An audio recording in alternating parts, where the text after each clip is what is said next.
Hello, everybody, and welcome to another episode of Sasquatch Secrets. Woo! We got a good one for you today. Too much or not enough? We've got a great group of guys down there ready to come in.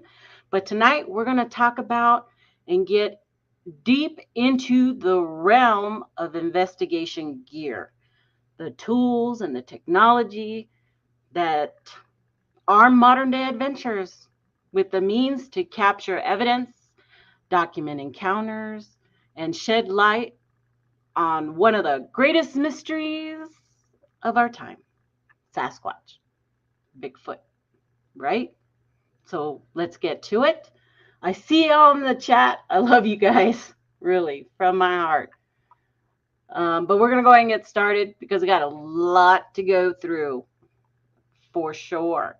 Gotta make to myself a promise. I won't quit, keep going till I got it. I won't give up.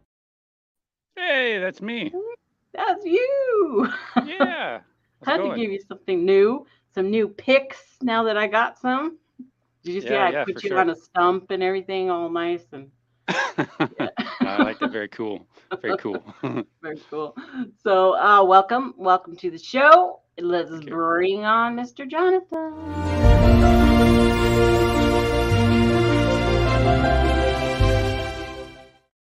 Fantastic. Love it. Hello, Jonathan. How you doing, Nikki? So good. I had to make a play on that one for sure. Yeah, that was awesome. Sasquatch Wizard, everybody in the house tonight. So glad you could be here with us. Glad to be here.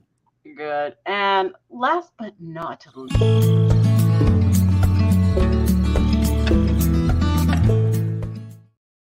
finding the Trackway. You are Hi, here. team. Hey, how are you doing? Doing great. Good. Hey, good. I couldn't help notice, Trackway, but your tint's really small. Yeah, it keeps getting smaller and smaller. Or that, or else I keep getting larger and larger. One of the two. Well, hey guys, I am so glad you guys could all be here. Let me put me back on the chat there, and we'll get started. I'm going to move us around just a bit and put this right in here. So, oh my heart, look at all that gear. That's not even all. I just couldn't fit it all, you know? There's a few things missing in there for sure. But after my experience of being out there and trekking and seeing all the things Brent does and that Thomas does and how serious they take this whole subject, it bit me. It spurred me on. I feel like I really want to experience that on my own. I don't have forests in my area, but I think, I can do this, if not at least once a month, get up there to the woods and, do my own little thing. But there comes the gizmos and gadgets. Holy cow, there is so much stuff out there, right? Yes, there is. I'm like, what, do we need all this? And then I'm like, yeah, I want that. Why wouldn't I? But carrying some of this crap out there in the woods, it's heavy, it's cumbersome. Just to do interviews, Brent was carrying all kinds of stuff and crossing little creeks, and it's like you have to be totally dedicated to stuff if you want to put out content and capture those moments. That's what you have to do, right? You have to. That is right. Because what do you get is, like, most people don't believe you or won't believe you without video evidence, without that stuff. So you can say all you want, but it's those videos and content that gets put out that people love and they come back for. So that's really where this show is coming from, and to try to find all those little things I'm going to need to start up my own investigations. And I do have a lot, but I need a lot more, in my opinion. So never have enough. I know. I made a list, and I think I sent Brent that list, but I didn't get it to you Bill or Jonathan over there. So just bear with me. It actually grew by a couple more things, actually. But of course, I always start out with a question, and that's what's absolutely necessary to investigate in the field of Bigfoot. Really nothing, just you and the woods, if you want to do it for yourself. You know, you're not out there to prove it to anybody or to do anything for anybody. You just want to have that encounter. And maybe a lot of people are there. They do that. That's what they do is it has nothing to do with anybody else but themselves. And that's great. That's great for them. However, if you do get something and you try to put that out, you know, you really do have to be prepared for the naysayers or, you know, anybody who's gonna put your work down, right? And They're that's gonna challenge you. Yeah, that's just part of the game. It really is part of the game, and you have to kind of just let that go, right? But to me, you know, I'm hoping that doesn't get to me, that part of that type of stuff. I know Brent deals with a lot of that, you know, but he's pretty good about, oh yeah, you know, they said this or did that. I don't care. He doesn't care. So you have to have that in you to do that. Otherwise, it could really get you down, right? So I know we've all probably dealt with that. Well, it also you also got to look at it on the flip side too. Does technology and gear keep them away as well? Does the act of trying to record them or to try and document them, that behavior that you create for yourself when you're trying to do that, is that doing something to help keep them away? Because it's not really natural. You're doing some shenanigans out there that they can't really trust. So it makes you wonder if having the tech and all the gear is just one of those things that does keep them away. And that's something that I'm wondering about more and more, because tech just doesn't seem to be working with anything as far as throughout the decades and everybody trying right now. So yeah, I don't know. Yeah, and we've heard it from a lot of people. It's not just, you know, our little group or anybody, but many people have saying, well, maybe they're detecting the gear. They're seeing the cameras, or they're something with the batteries. They're feeling them, you know, whatever, something that's keeping them away. I know Grasshopper always saying they're not going to come around if you put up trail cams, you know, and that just happened to be that experience we had. The minute everything was gone, you know, maybe something happened. I don't know. But that trail cam that Jay had was there on the table, right there in camp. It was on the table, but it was off. It was off. So, but I mean, you know, people are saying, oh, they can smell the batteries or something, or I've heard that, or whatever. You know, it's I don't know. It was there. I think that was the first thing that I did hear, is that they could smell the lithium in the batteries. Bears specifically, that was something that I heard early on, and that was what they thought was attracting the bears and making them chew the cameras down and try to tear them up, was the smell of the lithium. Yeah. Much like that of like radiator fluid is sweet, and animals will lap that right up because they like the taste and smell, but it will kill them. Yikes. Recently, for me, as far as trail cams go, I've had a couple captures where something is testing the trigger angle. And just in the past couple weeks, I've come to believe that it has more to do with the IR light than anything else. And a couple captures that I got exposure to, which might, maybe, possibly, I don't know, might lead to an edge in what's going on with as far as the use of trail cameras to capture this suspect creature. If it's, you know. How does the IR light work during the day? Is it more visible to animals or less visible? Well, you know, your camera basically has a daylight function and a night function. You're right. You know, they should be able to go right past it during the day, and you should be able to see them during the day.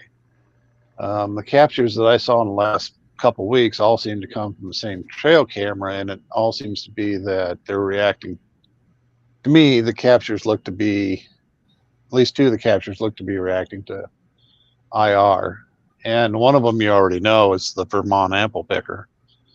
And yeah, there's Steve Coles has got a very good presentation about that, as well as I went and I bought the camera and I started shaking it down to see if this could do some of the things that people were accusing this camera of doing. And I actually think this camera and its flaws might be a point in the right direction. A point in the right direction. Okay.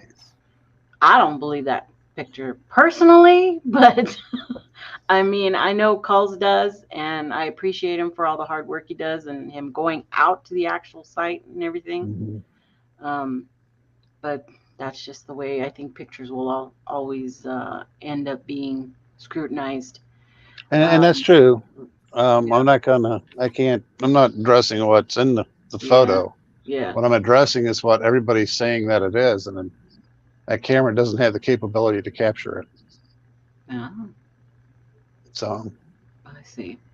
So we're going to go through a bunch of stuff tonight. Cameras, recordings, trail cameras, infrared, thermal cameras, phones and laptops. This is just a list that I came up with of the stuff that I saw that is important. Okay. And we're going to go through some of this real fast. It's not going to be a thorough conversation on each one of these completely, but it's kind of just what I want to ask the guys is what they initially think about cameras, video cameras. Bigger, better, smaller will do. What are your thoughts? Because we know the different types of cameras are suitable for capturing all kinds of potential evidence, right?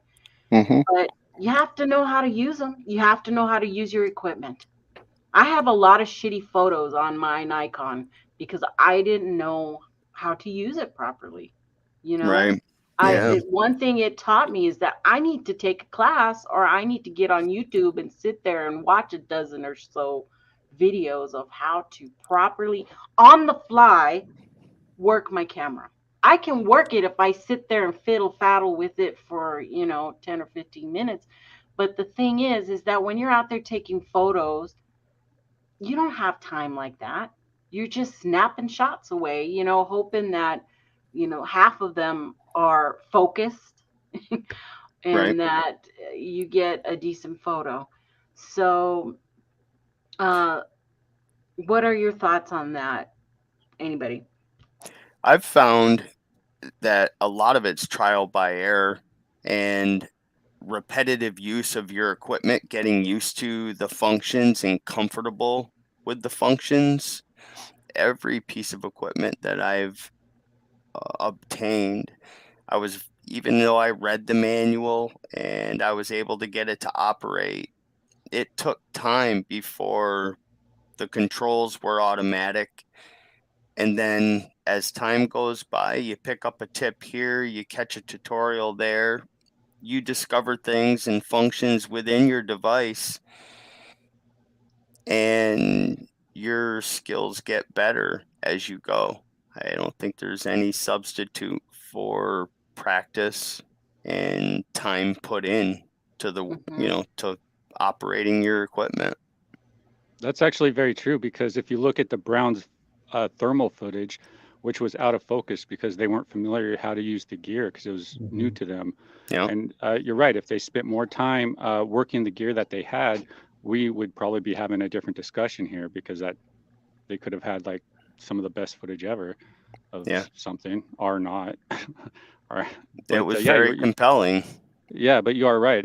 That's a very important thing. And like with camera work, it's really hard because technically, if we have like DSLR cameras and some smartphone cameras, we should be shooting in RAW format. RAW format doesn't compress the photo into a JPEG or something like that. You get the full spectrum of everything. And is such a bigger file and harder to use. But with that there, you get the best color options to bring out what's actually in the photo and not have it be decided by a algorithm that a camera uses to create a JPEG photo with the information that it's receiving and stuff. So, I mean, even with the SLR cameras, I'm an amateur for sure. Like with you, Nikki, it's like, yeah, I got some crappy shots out there. Crappy shots. You know, I was learning to take multiple photos of the same shot. That way, at least my odds of getting one of them right were higher, right? And That's there actually you the go. secret. That's there the secret you go. right there. Yeah. And so I got photos. I do. I have a lot of them. But again, you know, I'm like, shit, delete. I can't even see a face. Yeah. You know, I got one shot of Brent. Would have been a great shot of him with his camera, but he was like eating or something, and it's all blur motioned. It's like a one big, I don't know what it was. But And I was so like, with okay, that, it's going to delete. be your frames per second. So if you think you're filming something that's going to be moving quick and you think you're going to catch action, you want to be shooting a higher frames per second. Where if you are going to be holding perfectly still and you want more Well, light, he was still up until that, until that moment. Until the moment. But it was all good. Yeah, so you got to learn your equipment. And the variety of prices on this stuff is ridiculous. Yeah, it is. You know, if I can give one suggestion, something that I commonly do, because it does get very expensive, is I commonly go on Facebook Marketplace or visit pawn shops or offer up, because you can get some really good gear that's like used. And it's just like, I got my camcorder that way. I got my trail cams that way. And like a lot of the stuff that way, just because it's a hobby, you know, it's not like we're not getting paid for this. So, and it also comes down to what kind of gear do you need for what you're trying to accomplish and do. Like I don't really consider myself a researcher per se or anything. I do that stuff in order to try and document and stuff my experience, but that's what I kind of consider myself more, as just documenting my experience and those around me. Yeah, you know, and so my gear might be a little bit different than somebody who just needs like a really good GoPro and, you know, like on your helmet or something. And like some of the stuff that Matt has since we started Bigfoot. Yeah. And he was coming tonight, folks. I did ask Matt to be here. He does have family plans tonight, so he had to cancel, but that's okay. Family first. Always. Balance. Okay? It's important to have balance too. Family first. And that's the important thing, is to have balance in this subject too, with your family and the outside world from this subject, because you don't want to get lost in here. You can get lost big time. That's what I told him. I go, don't feel bad for canceling. I go, family first. I will always say that. I go, I do stuff with my family too, and I don't think twice about it. So just it's fine. It's fine. I go, I will call my people. So I got people on. So yeah. So that's the thing. And one thing I noticed is that my camera took some really good photos and videos. I mean, it was like out there in the dark.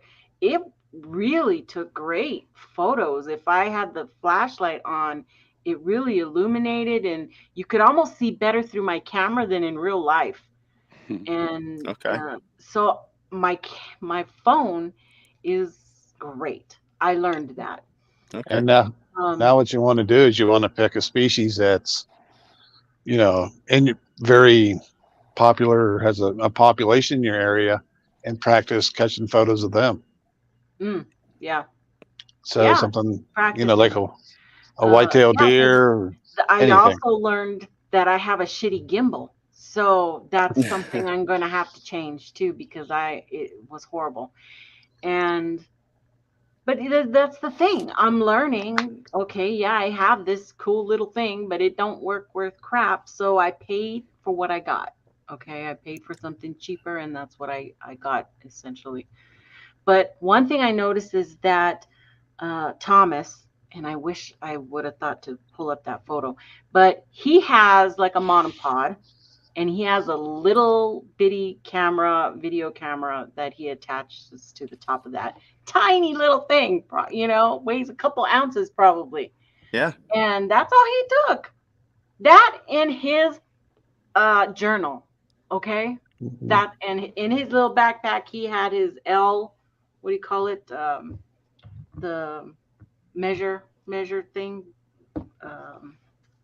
He doesn't use a measure tape. He has that. Framing square. Framing square. I saw it in your He, picture earlier. Yeah, that's what he uses. Okay. And his little flashlight and a little poker, and that's what he uses. So sure, keep it simple until you need extra stuff, and then bring it in. Yep, it was Simple Simon, and he was quite happy with that, and that was amazing. So I'm thinking, wow, lighter the better. I guess you can go longer instead of carrying all this stuff around. Mhm. I think it matters, what your task is and what you plan on doing. If you're going in for, 3 to 5 days and you're packing in 2 or 3 miles back up in, and you have big plans, you're probably going to be carrying pretty heavy. Mm-hmm. But if you're going to be, within a half an hour, 45-minute walk from your vehicle, you can start out light, leave some of the other stuff in the car, unless you need, if you need it, you can always go back and get it. Right. Really, the situation dictates what you're going to take into the woods with you. Exactly. They are making smaller and smaller stuff out there, and it's getting to looks decent, The photos seem different, of course. Again, you don't know until you make that purchase and bring it home and try it out. I mean, frankly, you just don't know. For anybody who has questions in the chat, please make sure you put those in caps so I can find them, because I'm not paying attention. So Jonathan, what gear do you have when you're going out there to video document your outings? So my primary camera is a Canon Vixa WH HD W10, and it's been a great camera. I have that on a tripod that I use like a monopod. I'll drop one leg all the way down, and before I go in, I'll set it up so that I know that when I drop that on the ground and open the viewfinder, that it's right at my eye height, that I'm not messing around with a bunch of gadgets and trying to get everything set. If something that I'm filming doesn't see me and I have time to open up the other legs and make a few adjustments, I will. But I'm ready to drop that to the ground, turn the camera on. I'm good. I use a GoPro 8 that's filming behind me when I choose to do so. I have that set at 4K. That uses up a lot of yeah, it does. Yeah, a lot of data, and but I figure if and when I come into an instance where I feel it would be wise to turn it on, it's just a simple touch of the button. I also keep in the headband of that GoPro headset an audio recorder, and that I slide into a camouflage cloth pouch. And surprisingly enough, you would think that you'd hear a bunch of ambient noise with it rattling around in my head, but it does an excellent job. So aside of that, I have safety equipment with me. I have my bear spray. I have my larger knife. I have another knife that's underneath of my shirt that's very form fit to my hand, and it's a very short blade, but it's very sharp, and I could hold on to it for a while if I needed to. I have a FLIR LSX that comes in a pouch. It's kind of like a police entry-level military FLIR. To be honest with you, I wish that I had gotten something different. But I have that on my left side at the ready. And the rest of everything would be in my pack. I do still bring the gimbal, so that if there's something that I want to film with my phone for an extended amount of time and I want it to be very smooth, that works really nice. It was a little bit tough on the gimbal to think that you'd be able to follow wildlife. I mean, I tried to follow some geese and hawk, owl, just common birds. I even missed a nice shot of a deer that came right to me because I couldn't make the controls. It was just too slow, but still it was smooth. Oh, nice. Nice, man. Sounds like you got it all. Well, and and inside of the pack, you also, you have your whistle, safety features. I always keep a little bit of plaster for at least a small thin cast at the bottom of my pack, so I pay a little bit with weight on that. I have a tape measure, my journal. I have a track book. I have a book on trees, magnifying glass. I also have a thing that's called a pointer, and it's what guys use to do metal detecting. And when you get really close to your target, you use the pointer, and metal within like 6 inches, it'll go off. That works really, really good. It doesn't weigh a lot. And if you drop some piece of metal off your equipment into the leaves and brush, it's almost impossible to find it. But with that pointer, I stick it right down in there and move it around, and it'll go off, and I can find that screw, find that little piece of wire. Huh. It works well. I wouldn't have thought of Awesome. And then I have a UV light. So I just recently got that, and I've used it a couple of times. I'm not really sure what I'm doing with it. I'm learning, but it's a nice one. It works really well. Common headlamps. I guess that, just about wraps it up. That's what's going up into the woods with me. And then I have a secondary pack that has a trail camera in it, trapping wire, extra clothes, all of, my actually there's 2 first aid kits in there now. Yeah, extra stuff goes in that pack. I always have rope with me. Always have some rope with you. Oh, and in addition, Velcro. On the backs of my phones, on the case, I've glued the one part of Velcro, the soft part. And now I've found that if I'm out in the woods, I have the other piece of Velcro. I can wrap that right around a tree, hang it off a tree branch. It's made it so nice to be able to attach my phone anywhere I want at whatever angle I want, instead of trying to find a rock or a stump or something to set it on. Of course, you can mount your phone with the proper attire, gadgets to your tripod and all of that, but the Velcro is light. The padding's always on the back of my phone, and it's nothing to wrap that Velcro around something and attach that phone right to it. That's very cool.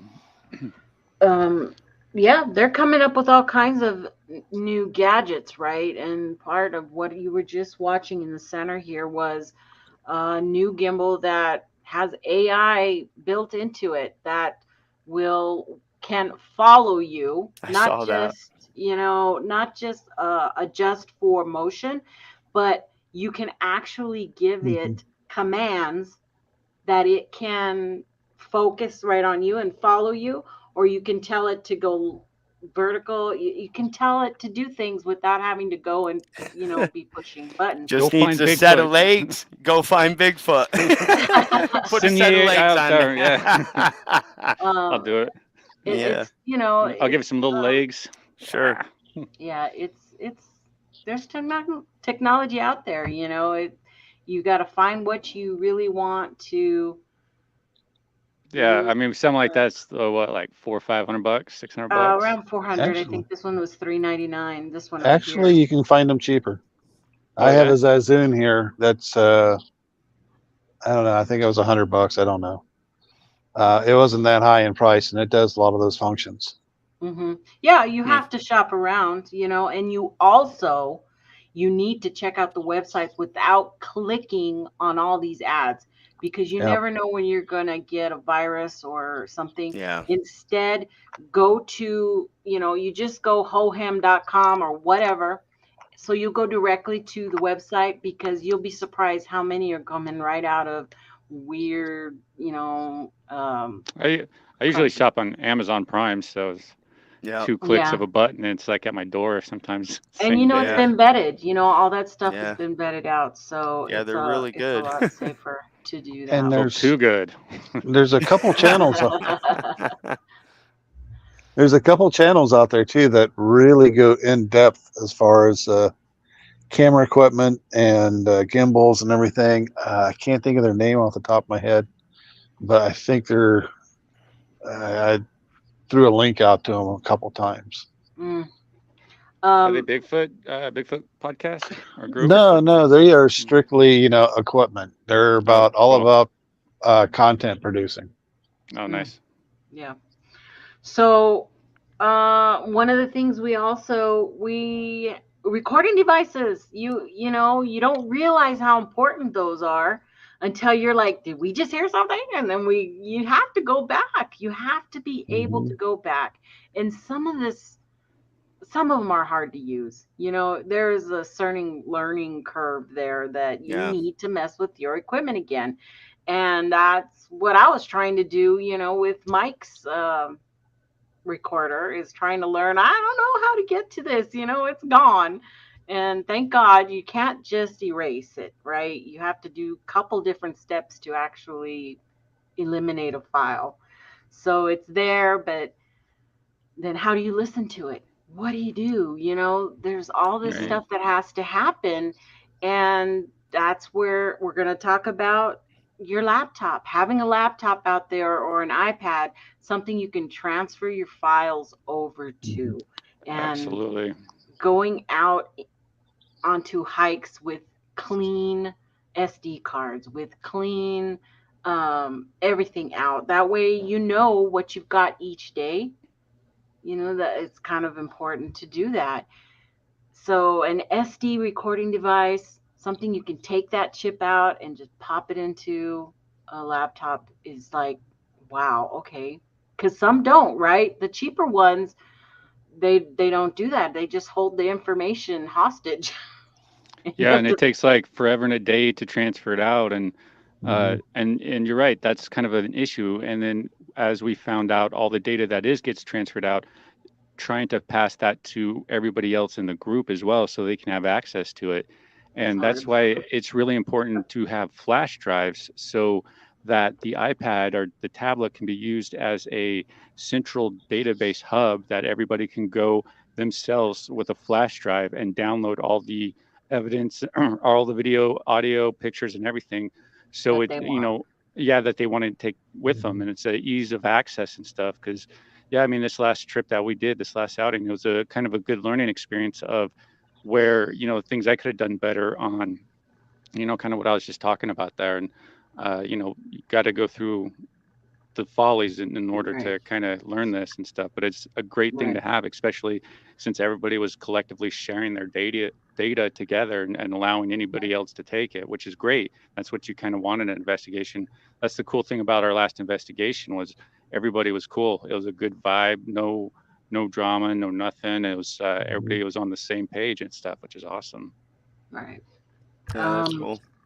Another route you can take too is, in my case, I use my phone primarily for everything. I don't have PC, laptop to take with me, but I can download, I don't know how many trail cam photos onto this phone using an SD card reader. And then once I get to Wi-Fi, then I can just throw it up on Google Drive and then share that drive with however many I want. Google Drive, yeah. Well, hopefully you had more success than I have. I'm just now getting into. It still is a challenge, dang it. Yeah, I was cussing it out last night. Yeah, it only gives you so much room, and it's like, shoot, man, that just fills up just with 3 videos pretty much. Yeah. You get like 15 gigabytes. So I need to find a better place that I can, have a cloud access so you guys can download it, and as it works. That actually works. Shoot. Yeah. It was a challenge. That last outing, I have well over 100 gigabytes of information. It doesn't take long to add up. No, it don't take long at all. It takes a long time to look through it. Yeah, like just for perspective, like a 5-minute video from my DSLR, that's a gigabyte right there. Yeah. So 5 minutes. Yeah. And then you're right. The other thing, man, like you're talking about, Jonathan, you're talking about having the camera turned on behind you, and you probably don't have it turned on all the time because of the data it consumes, right? Like correct. Having to go through that data. And that's a big problem that we all have, not just me. I hear everybody has it. I heard Chris Spencer was talking about it. He has data that he hasn't even gone through yet because he just doesn't have the opportunity. There's no resources of a collaboration of people, or something like to help disseminate what's being collected out there. So we might even have big evidence of Bigfoot out there for all we know, but it's just sitting on somebody's card, not thinking they have anything. Literally, wouldn't surprise me. Yeah. You can 2 times that video and look through something, but it still takes you that time to look through it, and you have to be actively looking, because when you're going at faster than what your recording speed is, you can miss something like that. Yeah, but then it also leads you down to the pareidolia alley too, of like you can really go down rabbit holes with your own footage of like with a magnifying glass there, just trying to that takes a lot of time, and it's like, shoot, is it really worth it? If you're gonna go frame by frame, now you're unless there's something happening that triggers you to need to go by frame by frame, like there was an animal or something, Yeah. Certain instance. Yeah. And that's when you have to pay attention to those little timestamps, okay? And have something handy to write that shit down, because I don't know, I must have said it and then forget it, right? Immediately. I say a number and then it's like, did you get that? And they're like, no. And I go, well, I don't know what it is now either, Give me a piece of paper. And you just hit on something right there that, and with fishing, a lot of people would ask me, how do I become better fishing, competition and whatnot. And my answer was, well, the first thing you need to do to be a better fisherman is go out and get yourself a pen and paper, a good notebook, and keep notes. And then revisit those notes, look over those notes, learn, keep learning, rehashing, learn from the things that worked before, learn from the things that did not work. Just over and over and over. And that's probably the most important tool in anybody's toolbox, and the cheapest. Yeah. Okay, so what do you guys think about parabolic dishes? I love it. You use them? You love it? I love it. Yeah, I really do. I would have to say I battle between, do I want to bring the parabolic and go somewhere and set and listen, or do I want to go explore? Like, I love to explore. I just love it. But it's so intriguing having that parabolic. I mean, and not just for Sasquatch. It's just unbelievable to be able to have that pointed out through a hardwood forest at the side of a ridge. And you're looking at that ridge, you don't see anything up there. It could be 100, 150 yards away. But you can hear something working around in the leaves, or you hear a decent stick snap, something of the size of at least a fox or a coyote had to have broke that stick, or even a heavy owl. An owl could break a stick in the right situation, but now you're looking for it. And you hear all this commotion with that parabolic. It's intriguing. It really is. Right. But here's also the unintended consequences of having all this tech with you is you use your hands. So your hands are filled with this type of stuff, like with a parabolic. You know, the good thing is, like, Jonathan, you're talking about how the recorder, how you stuffed it in your head. You know, it kind of makes you wonder if you can get like a parabolic and just kind of have it up here. It kind of sounds weird. Sure. Have a hard hat parabolic right there, so you can actually have the microphone or the headphones going into you real time. So you can actually, if you do pick something up, you can just like plug them in and turn it on. And well, they have bionic like ears. I looked into that. They have these bionic ears, but before I forget to say it, I will tell you that when you have a set of headphones on and you have that parabolic dish, when you hear something, it sounds like it's right there next to you. So if it is at nighttime, it's a little tricky. And it's not the best at picking up stuff behind you either, if you Right. have headphones on. So yeah, maybe have a buddy listening the other way behind you. Yeah, have somebody to have your six, because you can't hear anything right around you. So sometimes I'll leave one earphone on, pull the other one off to the side of my head. They do have those that have the 4 recorders headed in every direction. Wow, look at that. This one is used primarily for VR purposes, you know, when they do videos and stuff in VR. But I was like, wow, that could be put into a fake rock or something and then deployed somewhere, you know. Yeah. But there is gizmos out there. Remember, it's out there. So it's just a matter if you want to spend that much money to possibly have it ruined by a bear the first night, or found by somebody, because people are not good. People are not nice. They see equipment and they can't keep their hands off of, right? Do you not think about, you know, when you're deploying your trail cams, that if you're going to ever see it again? Yeah. You know? I hear about that. I've never had a problem with it yet. And I made a really big mistake. Was it last night? No, the night before last. I didn't have no time. I went, deployed an audio recorder, and I never even paid any attention to it until, so it was Friday night is when I did that. Yesterday morning, I take off to go to work, and I'm like, where's my pack? I left my pack sitting right aside a 4-wheeler trail. And it had my thermal, my UV light, it had recorders, batteries, you name it. It was loaded. Anybody could have just grabbed that pack and walked right off, and I would be out a lot of money. I've had trail again.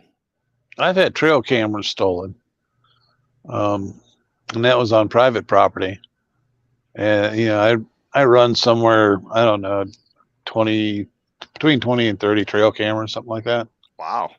And for the most part, these days, I either have them lagged and double locked in a security box, or which, you know, I suppose they could always come in with a saw and cut the tree down, of course.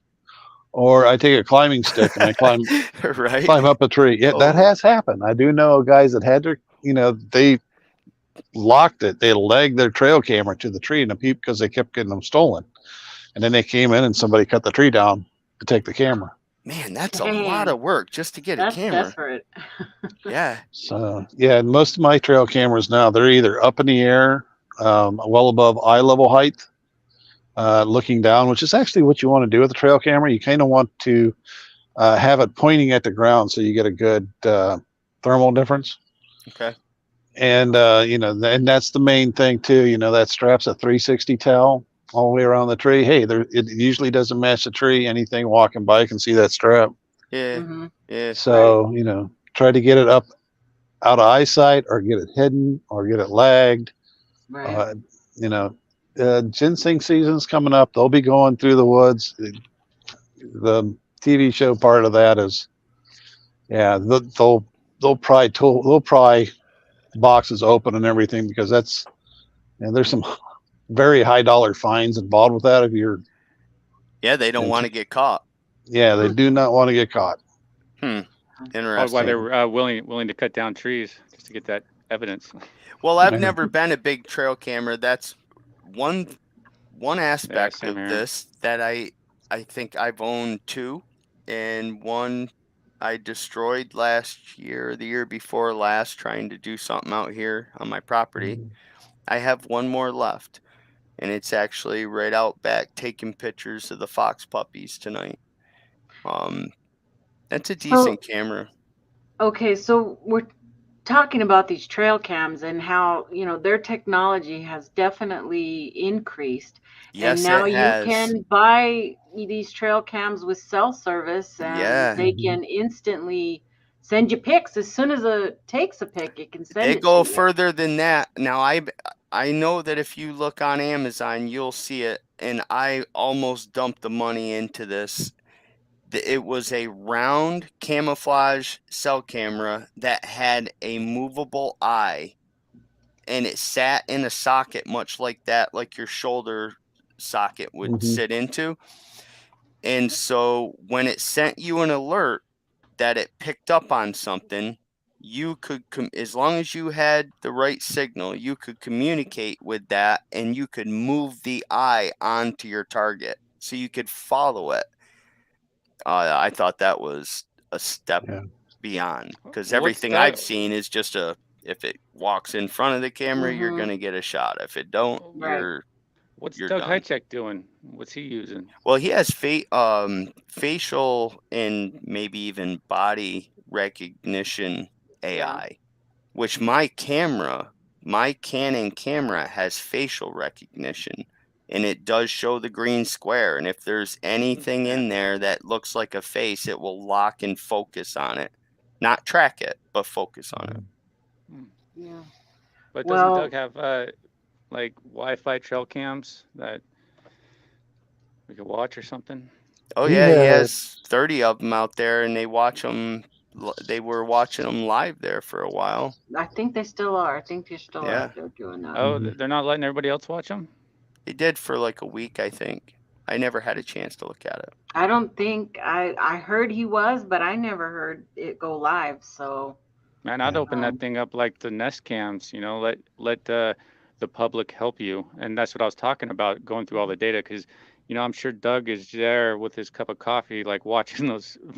Yeah, he said he was up all night long. Yeah, like watching all this. I'm like, dude, but you can easily miss something if you're like walking away and stuff. So it's like you should have like a team of people or something to help you go through all this, to keep a watch on it and stuff. He may have. I only can watch so many folks do so many things, so I only catch bits and pieces of what they're doing. So there could be, a lot more observation on those cameras. Those bird nest cams, man, some of those are adorable. Until they start killing them. Okay, how about infrared and thermals? How important are those to nighttime investigations? Well, they're great. They are fantastic. You want to know what's sneaking up on you, right? Yeah. And of course, phones and iPhones, they're coming out with the apps. I mean, they're not the greatest thing. Well, AGM has a thermal camera phone that you can get, and I think that works with Sprint. See, all this stuff, I think, is going to go on all the phones automatically eventually. It could, but you need a bigger piece of equipment. Like for instance, your iPhone can take a digital photograph that can blow your socks off. But if you're going to try to run a video and you have Sasquatch that's crawled across a bank, you got your phone on it, it's 50 feet away and it hides, and you're sitting there for 45 minutes, your phone's going to overheat. A camcorder has the sensor and the equipment in it to run for duration. It's built to run video. So you wouldn't want to, I mean, yes, the iPhones are doing a great job, but I think the iPhone is great to have, and it's very versatile, and I use it. I got the iPhone 14. I love it. But I would not give up my camcorder, my full-size thermal, hardy, battle-hardened equipment that's built to do the job. So I think it's important that you have a good piece of equipment. That's good.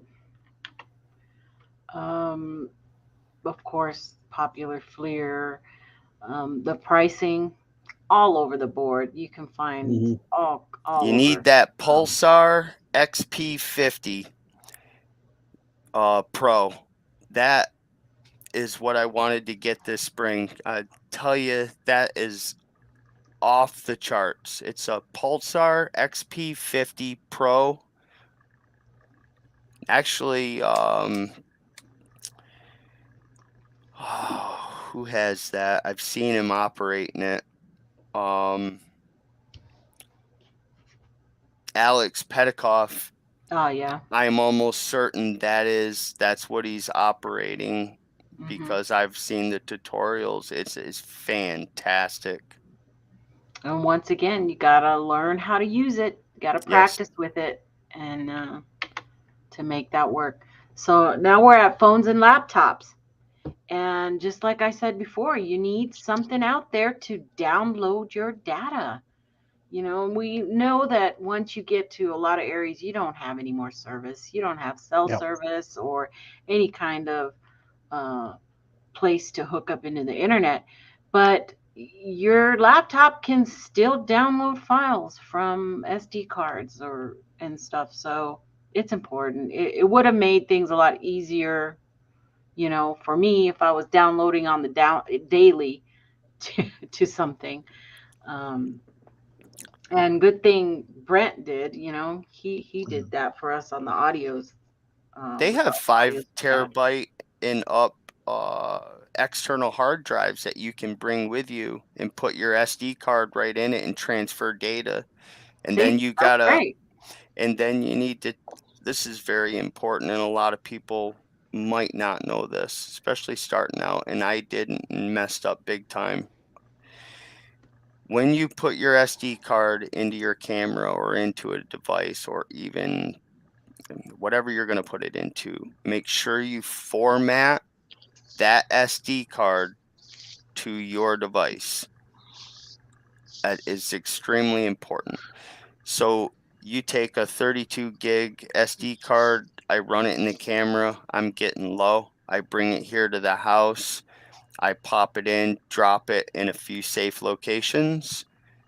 I take that SD card, put it back into my camera, and format that SD card. If I buy a brand new SD card, I put it in that camera, and I format that SD card to my camera. It's extremely important to do so. And you want to get in the practice of doing it twice. That's never heard that before, but that's probably a great idea, especially used Trackway. Like if you're brand new, or more important used. Every time you're going to go with a clear SD card, you want to format it twice. Huh. That's the first I've ever heard that. But well, a lot of the times the devices won't let you use it unless you do format it. Yeah. Now, they start to ask you, right off as soon as you put the new. What does it say? I can't think what it says now on mine. It prompted. It came up with a prompt with yes and no format on there. So thank goodness, because I probably wouldn't have. I probably wouldn't have. So important. It's important, and having all of this is just part of that. Part of the investigation stuff. So. And since I primarily use just my phone, when I do read an SD card into my phone, then I got to remember to unmount it so that when I put the SD card back into a device, it'll read it. If I don't, the device won't read it. I have to put it back in and go through the mounting process again. Okay. Well, see, there's actually different devices you can do to extract the data from your, like from your DSLR camera or another device like a GoPro or something without taking the SD card out. There's different wires that you can use. Like with my phone, I like you, I transfer everything to my phone. No longer in the future, it's going to go straight to a dedicated tablet. But with there's adapters that will make it easy. So again, you don't have to take the SD cards out. Yeah, That's interesting. Something I definitely recommend for you, because I mean, you just got to get the right adapter for your phone. I had an adapter that had a lightning on one end, SD card on the other, but it was for trail camera. So when I did get a trail camera, I didn't want to carry that SD card out and keep switching a new one in and out. I simply wanted to pop that adapter into my phone, check what was on it, and then format it, put it back in there. That's pretty much what I do. I just download everything. I've never into used my phone. it. I never ended up using it. You want to hear about learning curve? I didn't know that I could just sync my phone with my computer, okay? Because I have a Galaxy 21s, and it has a toggle in the settings somewhere to do this, right? But when I came home, I just plugged it in to my computer, and it automatically brought that up to flip that little switch. And I was like, whoa. So my Google now, every photo I take, it automatically goes to my computer. There you go. Well, but I didn't know that. If you look at it a little deeper, it actually does bird's eye view timestamps of where you are and when you took those pictures, exactly when and where you took those pictures. So utilizing a cloud option like you're talking about is really helpful, especially utilizing multiple devices out there and stuff. But when you're transferring over a cloud, it just takes a lot longer versus you just hooking your phone directly up to the computer and stuff. So with my GoPro, it automatically uploads to, I think it's Go Live, and then I can just go in and pull the videos down to work with them as I need to, instead of them taking up a whole lot of memory space.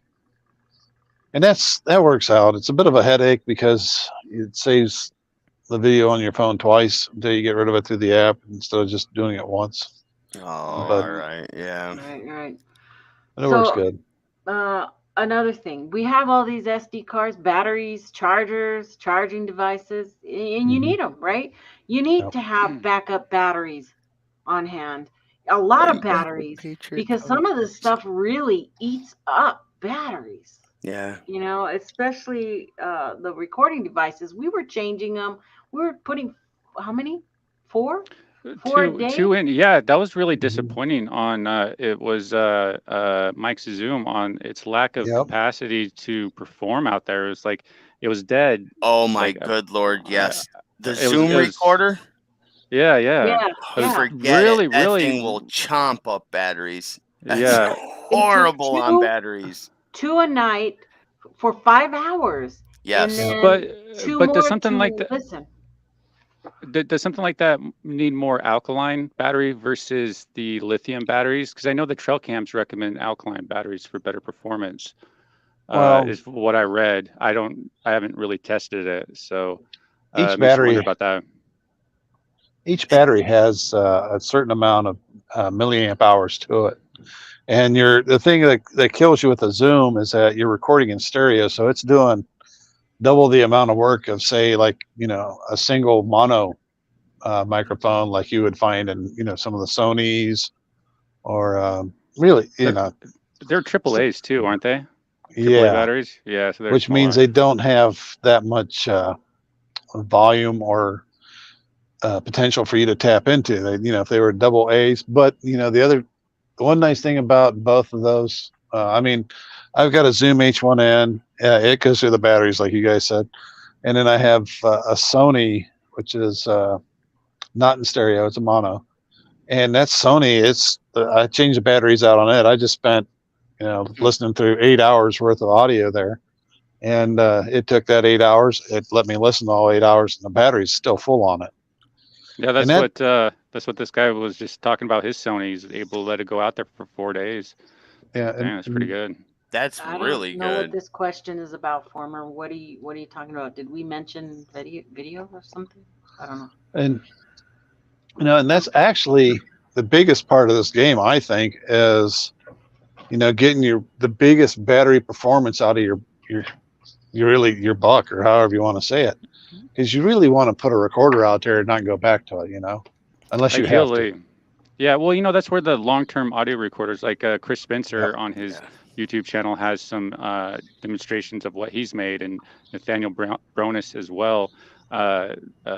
They've made some really good videos on how to do long-term audio recorders using a battery pack that's, in like a ammo box or something. And that's one of the things you got to do for the long-term. But then that's also, man, one night is at least a gigabyte, right? Well, it depends on how you on your recording format. So if you're doing a WAV file, which is the largest of the bunch, you're talking about, like, I think it's like 2 gigs an hour, maybe somewhere in there. As opposed to doing it like down in the low MP3 format, which you could probably get 400 hours worth on. But, you're going to run into issues if you take that MP3 format and you want to make it better into a video or something like that, because you're going to have a bunch of audio distortions in it. Mm-hmm. You're fine as long as you go from best to worst, but it's when you go from worst to best that you start having a lot of issues. And audio is a science. There's so much to audio. It's not even funny. Mm-hmm. Mm-hmm. You guys see, Nikki, you actually have the Patriot power cells. It's on the bottom row in the middle. Yeah, There's 4 of them. Uh-huh. I got mine, I don't know, 2-3 years ago. So they have similar solar charging batteries that blow these out of the water. That Philips DVT 4110 that I had said in a video, don't waste your money on a bunch of these, buy a good recorder. I still stand by that statement, but I shouldn't knock that Philips recorder, because I can take one of those Patriot power packs and make sure that it's fully charged.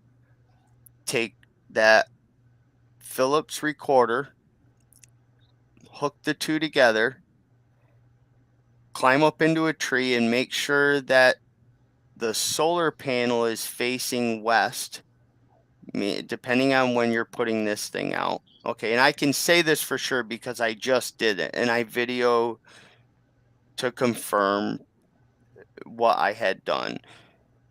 And it ran for 24 hours and 44 minutes and yada yada seconds, and then it finally flipped to a new recording. It was fully charged.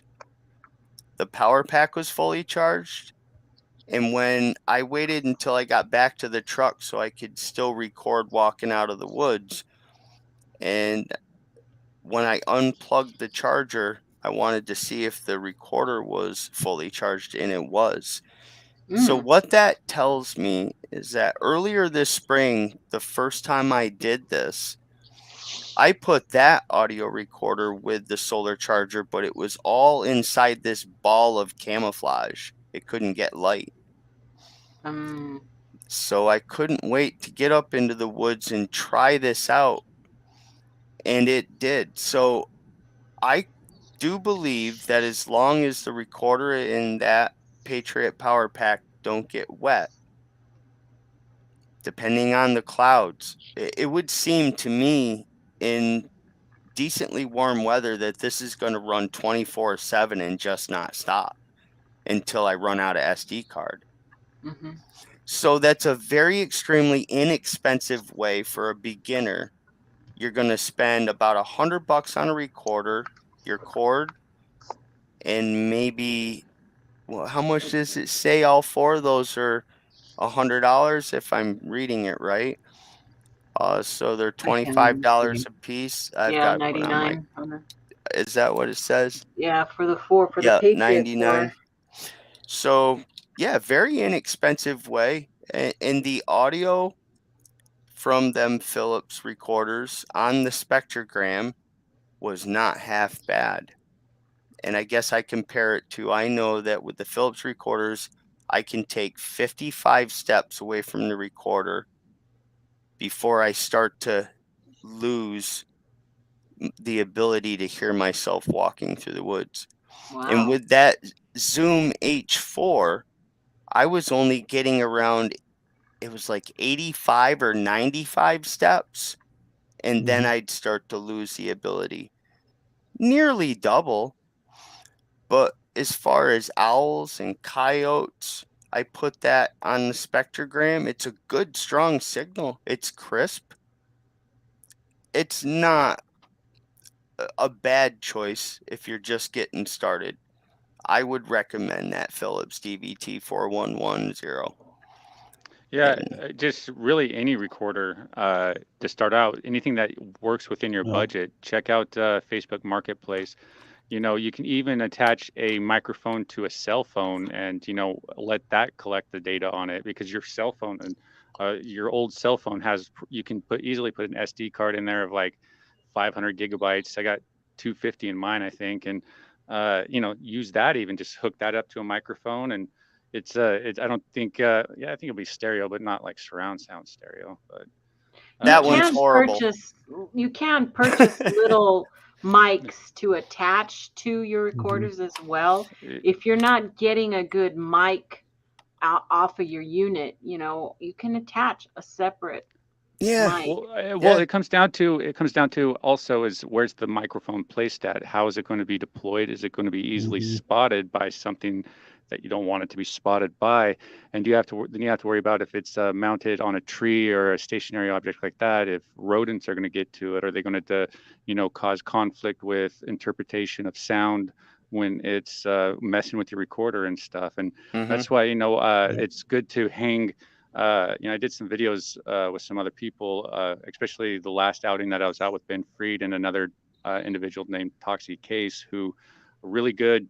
Toxic Case is a really good guy who is really smart about audio. But, you know, we were out there deploying audio, some long-term audio recorders for him.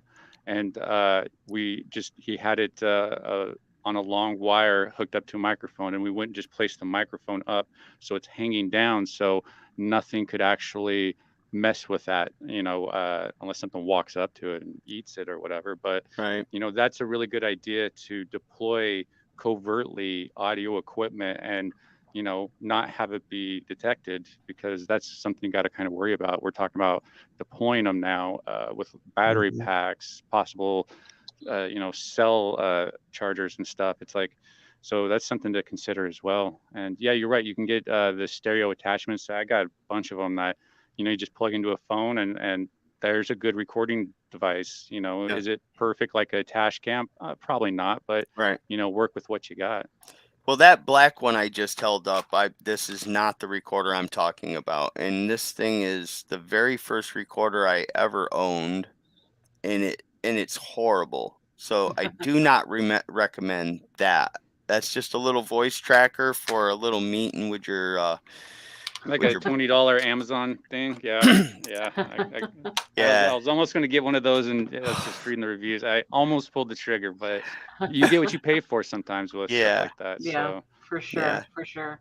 So make sure your stuff's charged, people, and you've got to buy, you know, it was really handy having Mike's big old charging unit he had out there. My car died actually using it as a charging station.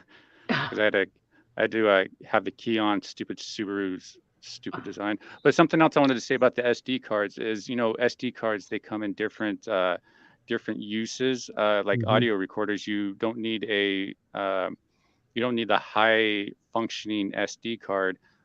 Like with if you want to do camera work, as far as maybe Trackway, you can help talk about the difference between the SD cards as far as the functionality of what you need it for and how, what it is. It's the, I wish I had an SD It's card. the speed. So the it's the speed of the data transfer speed, not so much the quality of the picture. It's just being able to transfer 8K or 4K from one spot to another. You're going to be able to transfer that a lot better with that gold one. That's correct. So you got to be mindful about what type of SD card you want to get for this type of device. Trackway. What you want to get. That's all right.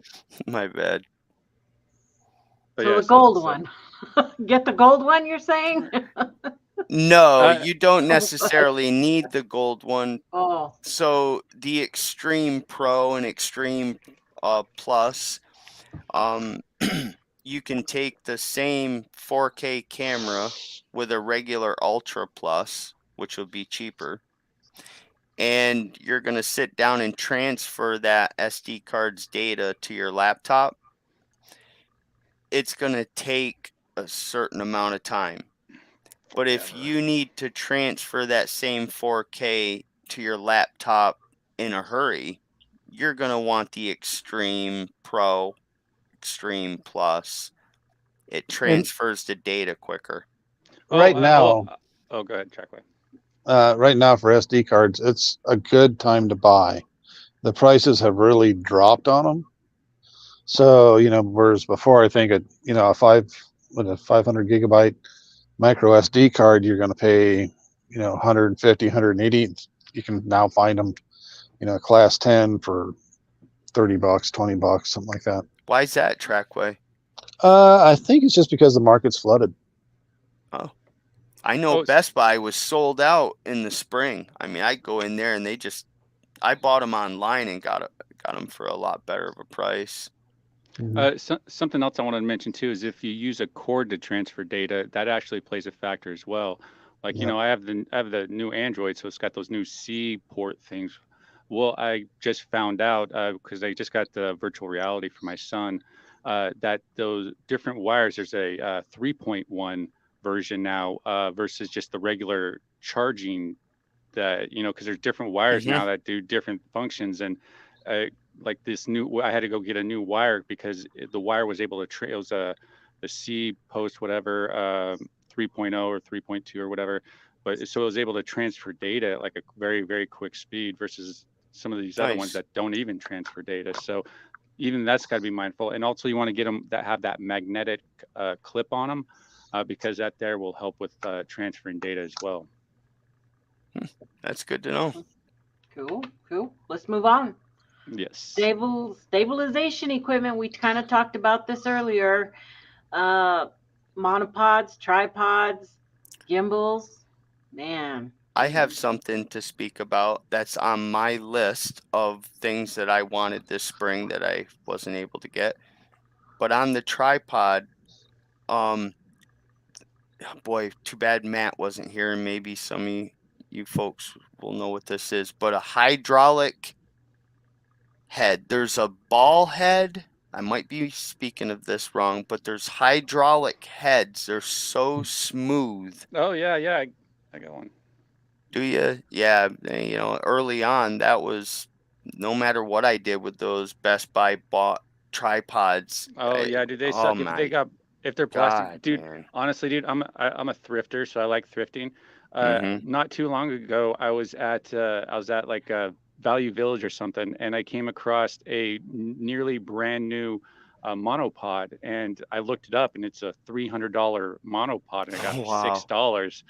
And so, nice. Yeah, but that's what you're talking about. Yeah, that's what you're talking about. It's got that fluid head. It's like fluid head. There it is. Yeah, it's just like it's just like criminy, dude. It's like because I have like 1,000,001 tripods, and you're right, dude. It's like some are a lot better than others, and so if you're looking for tripods, man, you might want to try thrifting and stuff because you can find some killer. I got 2 tripods like that.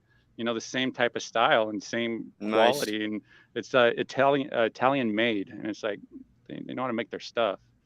So well, if you're shooting out at 1,000 yards and you have the camera that can do that, you definitely want to have a head like that so that you can move and stabilize.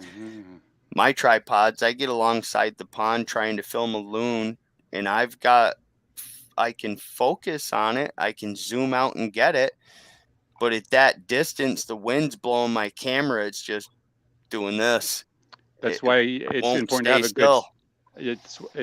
Yeah, your tripod's too light.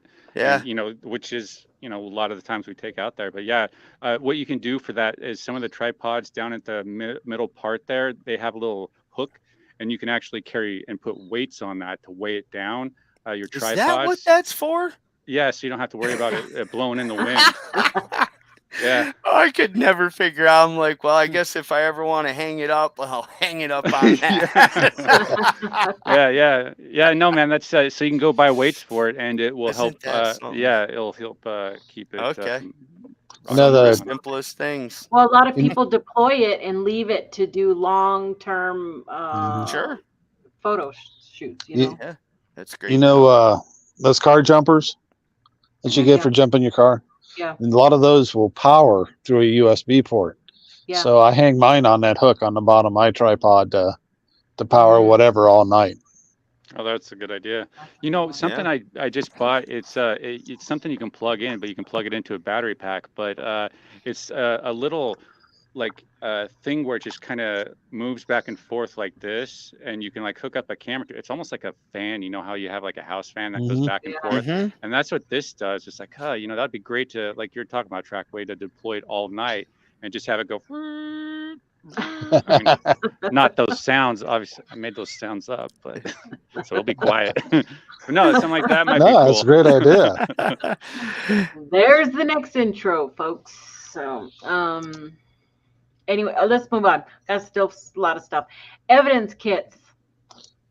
For those people who are interested in collecting DNA, you got to have a kit. You have to be prepared to collect it properly and to videotape yourself doing so. Okay? Yes. There is a chain of evidence, folks. Don't just go picking up poop, okay?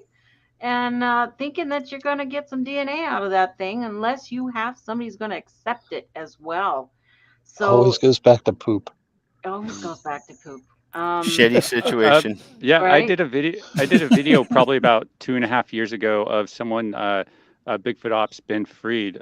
He's really a serious investigator. Likes to talk a lot about his experiences and stuff.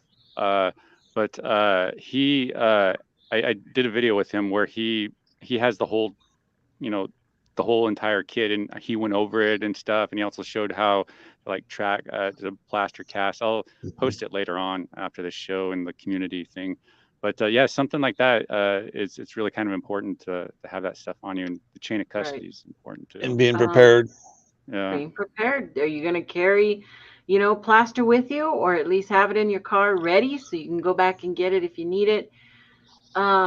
These kits right here are not really what we need in Bigfooting. Okay, I know Shelly Covington, Montana, she was selling proper kits for the type of DNA sampling, either poop or hair samples.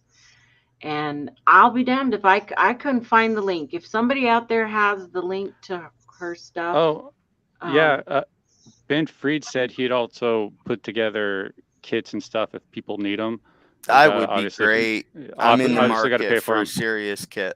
Yeah, well, I'll talk to Ben and see if he can maybe put something up or something. So, because sometimes it's just easier just to go out and have it already bought, so you don't have to go, oh, do I need to get this? Okay, what kind of carrier do I need to get? I've got everything all jerry-rigged. I've got this, that, and that. You can make your own, of course. You can. But a lot of people want to just take that stuff and store it in your freezer, and that's not really what you should be doing. There is a proper way of doing it, and there is actual chemicals that you can use to preserve your evidence. Yeah, that's very important. So if you are going to wait to have it checked, then you do need to do that, because your evidence has a half-life. Every time you freeze or unfreeze, you're killing it every time. Right. And let's not forget, there's that gentleman down in North Carolina right now that's accepting hair samples for DNA. Yes, and now we do have somebody. If you have something, send it now. Send it while people are accepting this stuff, and keep an ear out for when people are accepting.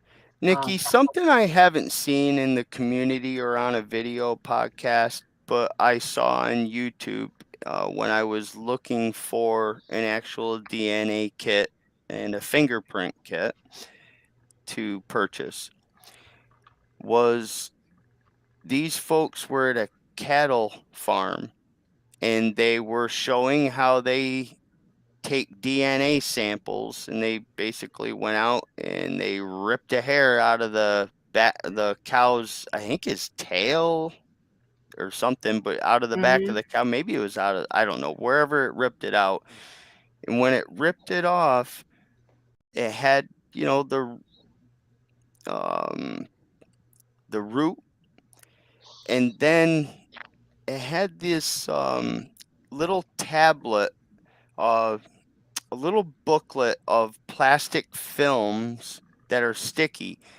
And what they did was they set the very important part, which was the root that went into the head, on top of the one film, and then brought the other film down over top of it and pressed it on there. And this was made for collecting and taking back to the lab. Then they would trim the hair outside the tape and stuck between the two. I'm calling it tape, but this is specially made for that. Stuck between the two was your sample, and it was secure and airtight. And I just thought I'd bring that up because I've never seen anybody everybody's taking a hair sample and putting it in acid-free envelope, paper envelope. Seems to be the go-to. Put it in an acid-free, dry paper envelope. But if you observe these, CSI and all of those, they do use plastics, and they are special. They're not just ordinary tape that you get off the thing. They're special, and they use those for evidence collection around the world. So I mean, it's treated however they treat it, and that's what they might have been Mylar. I mean, when you're dealing with coins, you don't put your coins inside of any petroleum-based plastic. You use Mylar flips. And that may have been what they were putting those hairs in. Right. So, so there you go. Got to have the evidence kit if you're going to collect that stuff, right? Or, man, I think we should have tried to cast that one print they found the first day on our camp. Oh, that would have been. It wouldn't have come out good at all. Might it was on a little slope, so I think that's why Thomas said that he wouldn't do it. Yeah, I mean, if we were able to freeze it, like not freeze it, but just like use a lot of hairspray, like you use a bottle of Aquanet, like back in the 80s or something. Because outside of that, because a lot of this is like lahar ground, so it's not which sounds great for tracks and stuff, but not really. It sucks. No. But anyways, I mean, that wouldn't. I agree. Wouldn't come out. Anyway, but that's a learning process. I wouldn't know the difference what to cast and what not to cast, because probably I'll start casting anything I can find in the beginning. Until I learn for myself. Well, something else you also have to watch out for. Again, Ben Free did a video about this with me a couple of years ago, with how to actually apply the casting material. This is a big debate in the Bigfoot subject, and I know Cliff Brockman is very adamant about a flicking motion of flicking the pancake batter basically down into the foot or into the print, because if not, if you pour it, you have the opportunity of damaging the actual print itself, especially it's fine powder. That's why you flick it in there, and with the flicking motion first to get a good layer of casting on it, then you can start doing a deeper pour. But with that flicking motion too, it'll also help prevent dermal ridges too that will be created as it starts to pancake and dry and stuff. So which something you can unintentionally do when you are doing plaster casting. It's also important too that you set a standard for what you're after. So if you're going to cast a print, you want that. To me, I'm after that semi-perfect print, before I cast it. But for anything, I just find that as a suspect impression or whatever, these 3D apps are fine. Yeah. Yeah, and practice too. If you do casting practice on other animals, it works. Brett, I'm sorry, Nikki, go ahead. No, say what you're gonna say if it's about that, because I gotta move on. Nikki, you were speaking, and Brent too, about casting a track, and Brent, you were saying that the substrate wasn't that great, and you mentioned if it was on fine sand, and I want to show you something. This. Hold on.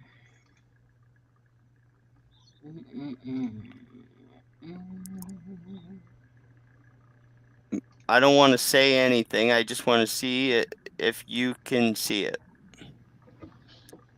That print or that dirt agitation, or that thing there. Yeah. Okay. It's not much of nothing, and it's something that I had spoke about, and I kind of put my foot in my mouth. I went up to try to cast it, and I actually tried to do a 3D scan of it and caved in a bunch of dirt on it and destroyed the whole thing. And then when I tried to do a cast over top of it, which I have alongside me, it's just like you said, there wasn't nothing there to cast it. The casting material just pushed it all over the place. But either way, just an example of something that you could look at and I was excited when I saw it, and and I'm like, wow. But some things just aren't good enough to cast. Simple as that. Right. It was very hard, the dirt, and although I was looking at something that was intriguing, I couldn't cast it. Squeeze me. Choose. Yeah, so this is really important because it kind of gets into survival. We're out there bigfooting too, so we also need to be safe when we're out there bigfooting, and especially if we're going to get lost. And that's why it's important to like carry the 10 essentials of what hikers do, which is like extra food. I mean, it's really it's kind of subjective for where you live. Like here, they recommend to have extra water, but you really just need like a water stick, or we have a lot of freshwater streams here too. So, but you also need like shelter, a headlamp, extra a shelter, a whistle. A whistle. Yeah. So you need it's good a first aid kit and emergency blanket. Yeah. So it's important to just have a for where you live and what's like sun protection and stuff. Not such a big thing here because we got a big canopy where I'm at, and like Nikki, you'd need like a sun protection where you're at because of being exposed and stuff. So a life straw for water. Yeah. It's very light. Bring it in with you. Find it also. So you don't need to carry all that water in. Yeah, you don't need to bring a gallon of water. Bring a little life straw that weighs 5 ounces. It's also very highly dependent upon, I use the word hunting style, or your research style, however you want to say it. If you're moving about a good bit, that you're going to prepare yourself for that. Whereas I go out and I just sit in one spot. Sometimes from sunrise to sunset, I've done that in double digits. There, it's about clothing, and then the fact that you can't generate heat without moving, so you got to have some kind of heat system. that you can apply as you go. So Brent's absolutely correct that this is something that's very subjective to what you're doing. Mm-hmm. Yeah, right, and because you don't want to hike with shorts on or Crocs on, or you know, especially if you're following Brent, because he takes you on non-trails. So you need. I was out doing a search. We're looking for a little boy, and some of the family came out, and they were just wearing like Converse shoes and expecting to go out hiking and stuff. It's like, no, like really, it's just people aren't very familiar with kind of what they need and stuff. And because do you guys know what the number one reason why people go missing in the woods is? Do you guys know? Probably twist their ankle and can't get out. Bathroom breaks. Yeah. It's definitely not Bigfoot and missing 411. It's actually falls. It's either here we have a lot of we're vertical here because we're at the American Alps. But Jonathan, you're right. It's like twisted ankles. Even on just a regular hike. Let me give you an example here. Last summer there was a dude that was out doing. I think he was going to Asgard Pass, and he was out there doing the hike, and he went out there doing the late night portion of it, and he broke his ankle. And so he was out there like 5 or 6 miles and in the middle of nowhere and just on the trail, but it's not like a really well-used trail and stuff. And so he was like, it talks about his story. I think I even posted about it and talking about how he was trying to like go in the middle of the night, trying to basically walk and try to limp himself out. He couldn't walk. It was like on all fours. And luckily the next day, like over 12 hours, I think, after this ordeal happened, he was finally came across other hikers that were coming up the trail and stuff. So, and that was flat land too. And you can trip and fall so fast and easy and bonk your head. Could have gone into shock. Yeah. Liam Neeson's poor wife, she died, Natasha Hendricks or something like that. She died on a ski slope and hit her head, and she was dead, like a day or two later because of brain hemorrhage and stuff. So that's the number one reason for people going missing.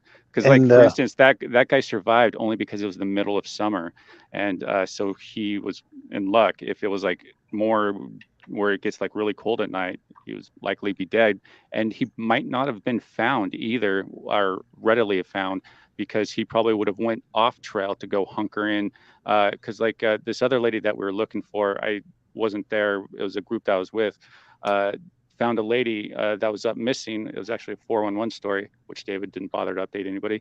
But she was found missing, and she was inside of a tree stump, an old, decayed tree stump, because she was trying to find protection because at this point she was a blizzard and stuff, and she was only found. It took 2 years to find her, because the only reason why they were found is because her stuff, like animals, started to disperse her personal stuff and around. So it's gotta definitely be careful. That's where personal locator beacons are very important. Yeah, you got to have adequate body wear for the situation that you're going in. Good stable boots, something that has a little bit of support, and dress accordingly. And there's a lot out there these days now. They have battery operated socks and long johns that can keep you warm. I got the vest, man. I got the vest to that. Yeah, I bought the coat. Dude. Yeah, I got the battery coat. Sure.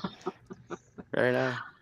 So these sat phones, they can save your life. GPS, a lot of things. I think Steve, Curious Cryptid has one. He was able to talk to Leon while we were up there at I texted Leon.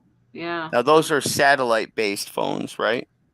Yeah, I think we're getting to Elon Musk territory. So a lot of the new iPhones have a SOS, which is this right here. So if you have a newer iPhone, go into your settings and look at the SOS option or learn about it. It pops right up when I want to shut my phone off. Right underneath of it says SOS. Yeah. So so that there will help. Not replace this, but help work in lieu with something like this. I thought you had to pay for like a subscription in order to use the satellites. Like the Elon Musk stuff. Yeah. This is something. Yeah, it's because it's a lot cheaper to allow people to have that service versus trying to go find them, because search and rescue only has so much money per season to go out and find people, and even then there's only a time limit that they're allowed to, that they search for, because there's got other stuff to do and only so much money. Right. And I'm actually surprised that they don't have more of a program of getting these, because like one of the cheapest ones you can get is like $100 or so, and I think some of them you have to pay a subscription to own. And I'm surprised they don't just give those one-off ones where you can just activate and it'll just automatically send out a ping of where you are of an SOS. That they don't give those out more to hikers and stuff, because it would save so much money if people had these type of devices and stuff. Yeah, them skiers, them downhill skiers, the get dropped off top of a near vertical mountain by a helicopter. I know, man. That's like sick. That's like, wow. Yeah, they have Wild those. stuff. So if they're buried under the snow in an avalanche of some sort, that's how they locate them, right?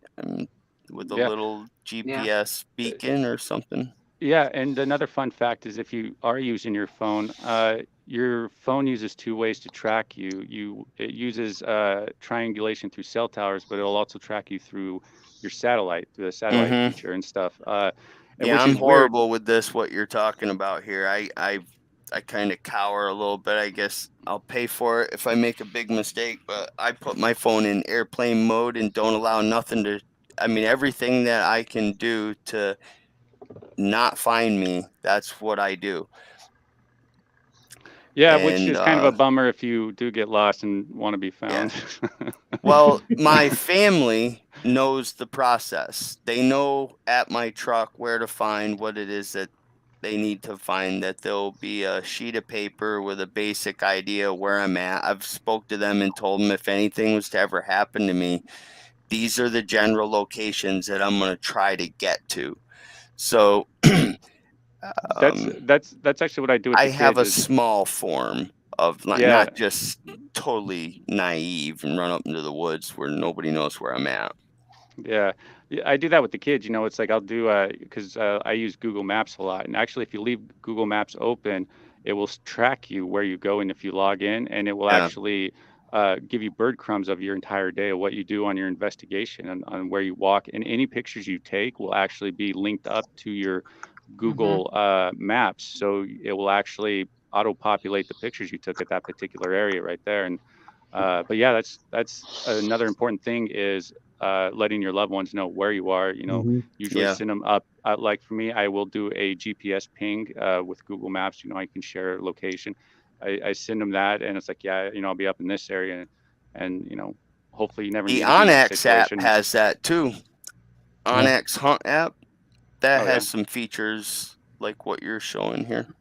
Yeah, I think it's going to be more and more regular maps as well? Yeah, I do. Yes, I do. Yeah. Or is everything just going towards the digital era now? I don't bring the maps with me. I look at them here at the house. So. Yeah. This is another important thing. Like, is understanding the area that you're going out investigating and exploring. Like here, it's really hard to get lost if you think about it, because we where I go investigate, it's where the ice glaciers came down and just carved out huge valleys. That's why it's called the American Alps. So it's like, it's really hard to get lost, especially if you know your mountain ranges and you can kind of see and get your bearings and stuff. And that's why it's very important to utilize Google Earth when you're going to go check out areas, because Google Earth actually has the ability to time travel by showing satellite photos from the past, from literally you can go back to the 80s of just satellite pictures, and you can see how areas that you want to go check out evolve over time. You can even has the feature of where the sunlight comes into play as far as the valley and ridges and stuff like that.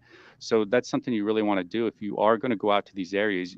You need to be responsible and go out and go research these areas, learn these certain markers where you can get your bearings and stuff.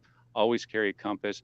Don't rely on technology, because I can easily fall in a creek or a river and my phone is toast. So you Mhm. really need to have alternatives. Like I don't obviously need to take a map with me because I'm in a You know the unique, area. yeah, and I'm in a unique area and stuff situation. But for those who don't, that's where it's really important, and always have a compass with you. So don't rely on technology, because one slip and you're in the water and boom, your technology's done. Yeah, that compass is key at night when you can't see the mountain ranges and you're in the That too, darkness. yeah. That compass will get you back out Especially if to you where got you need the to be. canopy over you, so you can't Yeah. really see the stars either. It's a cloudy Yeah. night. Yeah, Yep. so the basic stuff, and it'll keep you alive out there. Because actually, here locally, like 3 or 4 years ago, I posted about it.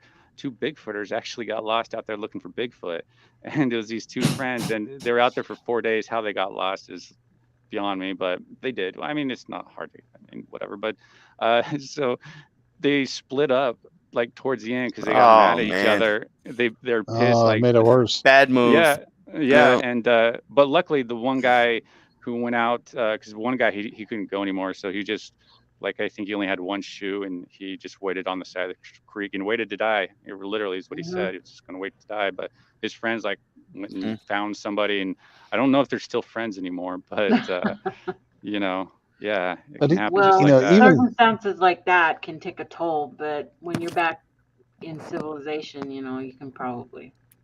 And even though you know an area really well, one night, and this is long before I got interested in Bigfooting, I grew up pretty much in this area, and me and my wife had gone up there to look see if I had harvested an animal, and we didn't. So I packed my gear up, and all I really had to do was walk right off the nose of this ridge, and that took me down right into the campground. Well, in the dark, what I ended up doing was actually walking around the ridge and heading deeper into the forest. that's natural. So, yeah, and I was like, oh, this isn't right. There's, I know this place like the back of my hand, but where the heck am I? Fortunately, we did run into a land feature, and then I knew exactly where we was. And It's That's very went out of natural there. for humans to walk in a circle in the woods when they don't have, uh, Yeah. a compass to Okay. go in a straight line. You'll just walk in circles. So we got the My whistle drones. has a compass. Yeah, I'm those good. are nice drones. Yeah. They can use those to come up and find the lost Bigfooters. Yeah, but it's something else I kind of wondered about. So, okay, you go out there, you film Bigfoot, which it's really restricted now. So it's like you can't even go film these in national park or use these in national parks. Loud as hell. Actually, I was on the beach the other day, and there's somebody with a drone. It's like, geez, man, sounds like a They are swarm of loud. bees out there. So it's like, man, Yeah. don't know how effective But it's that's going to really be. good for B-roll. Oh yeah, absolutely, 100%. And it's functional too. It's a tool. It's not going to probably be the definitive tool, or maybe it might be if it develops into it. But yeah, these Right. these were great. I liked what Yeah. Expedition Bigfoot did, where they actually had like 6 drones tethered to the ground, which means it was always supplying power to the drone. And when they had a hit that they had to go investigate, they would untether one of the drones by a lock clip, and boom, go send the drone off, which is Yeah, brilliant. that's a great idea. That's That's a great brilliant. idea. Yeah, I saw Yep. that. I'm like, damn, I wish I can afford 6 drones It's and like our have. military, like the SEALs that went up and got the Taliban. I mean, they were calling in coordinates, and they were dropping the heavies from way up in the clouds. Yeah, So if you can get somebody could send you GPS coordinates, you patch that into that drone, send it right there. yeah. So, but here's see, in my something. area, they have. Go ahead, Brent.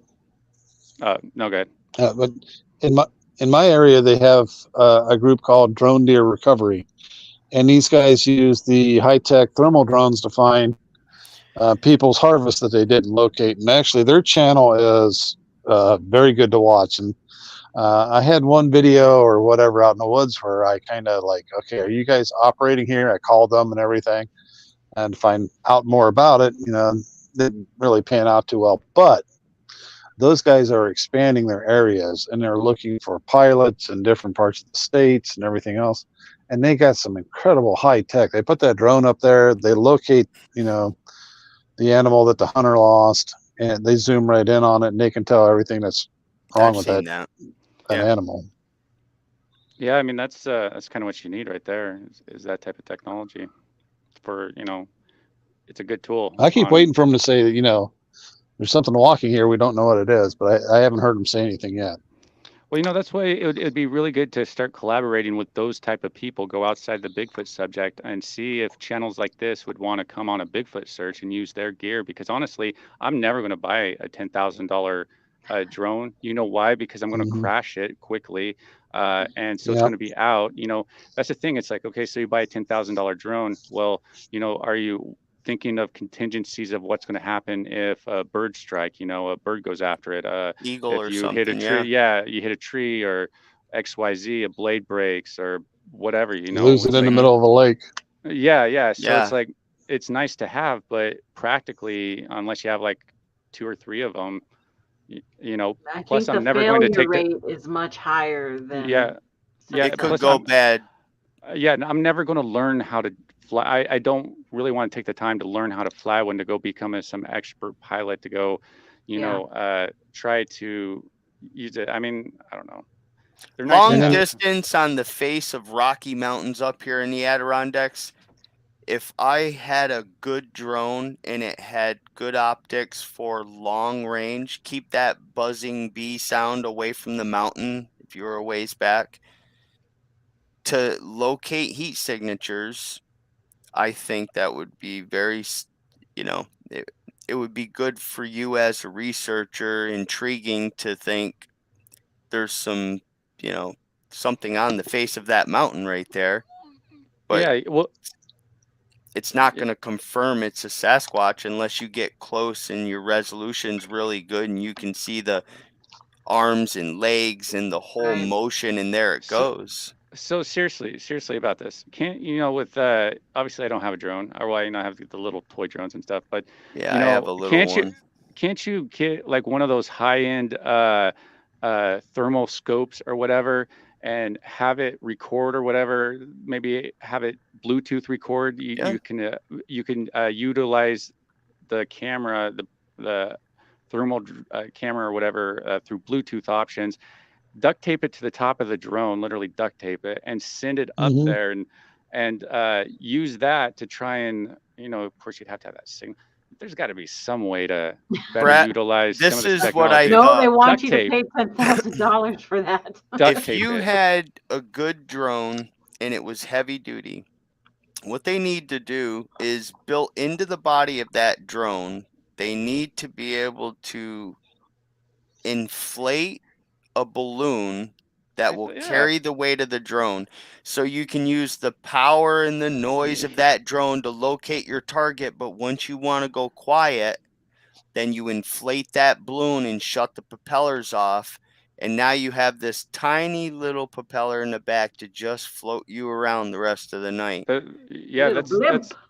It's blimp. kind of like the blimp. And you can even do something like that tethered, as we saw Expedition Bigfoot is able to do something like that tethered to remotely do it legally. I don't know what you're right. There is a bunch of legalities. And here's the other thing: it's actually illegal to go and take video and pictures of Bigfoot. It's actually illegal of any animal in the woods, of any people in the woods, especially in national forest. So it's like, man, you are going out and doing something illegal. If you do get the Bigfoot footage, man, they can easily confiscate that and be like, nah, suckers, it's illegal. Give me that footage. Is that in national forest? Yeah. So the Adirondack Park everywhere, isn't really. A national forest. It's a state I would park. Yeah, I would go check because into that. Yeah, because everybody, like local parks here, they have ordinances now of no drones flying, and so double check where it's at.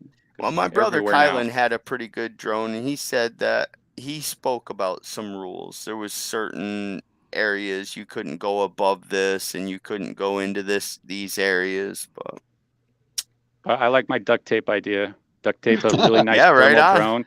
Yeah, and just fly that bad boy. Uses his all the time. I went out Bigfooting with them last year, and I got some good video. But it also comes down to I was able to hear it from like 700 yards away.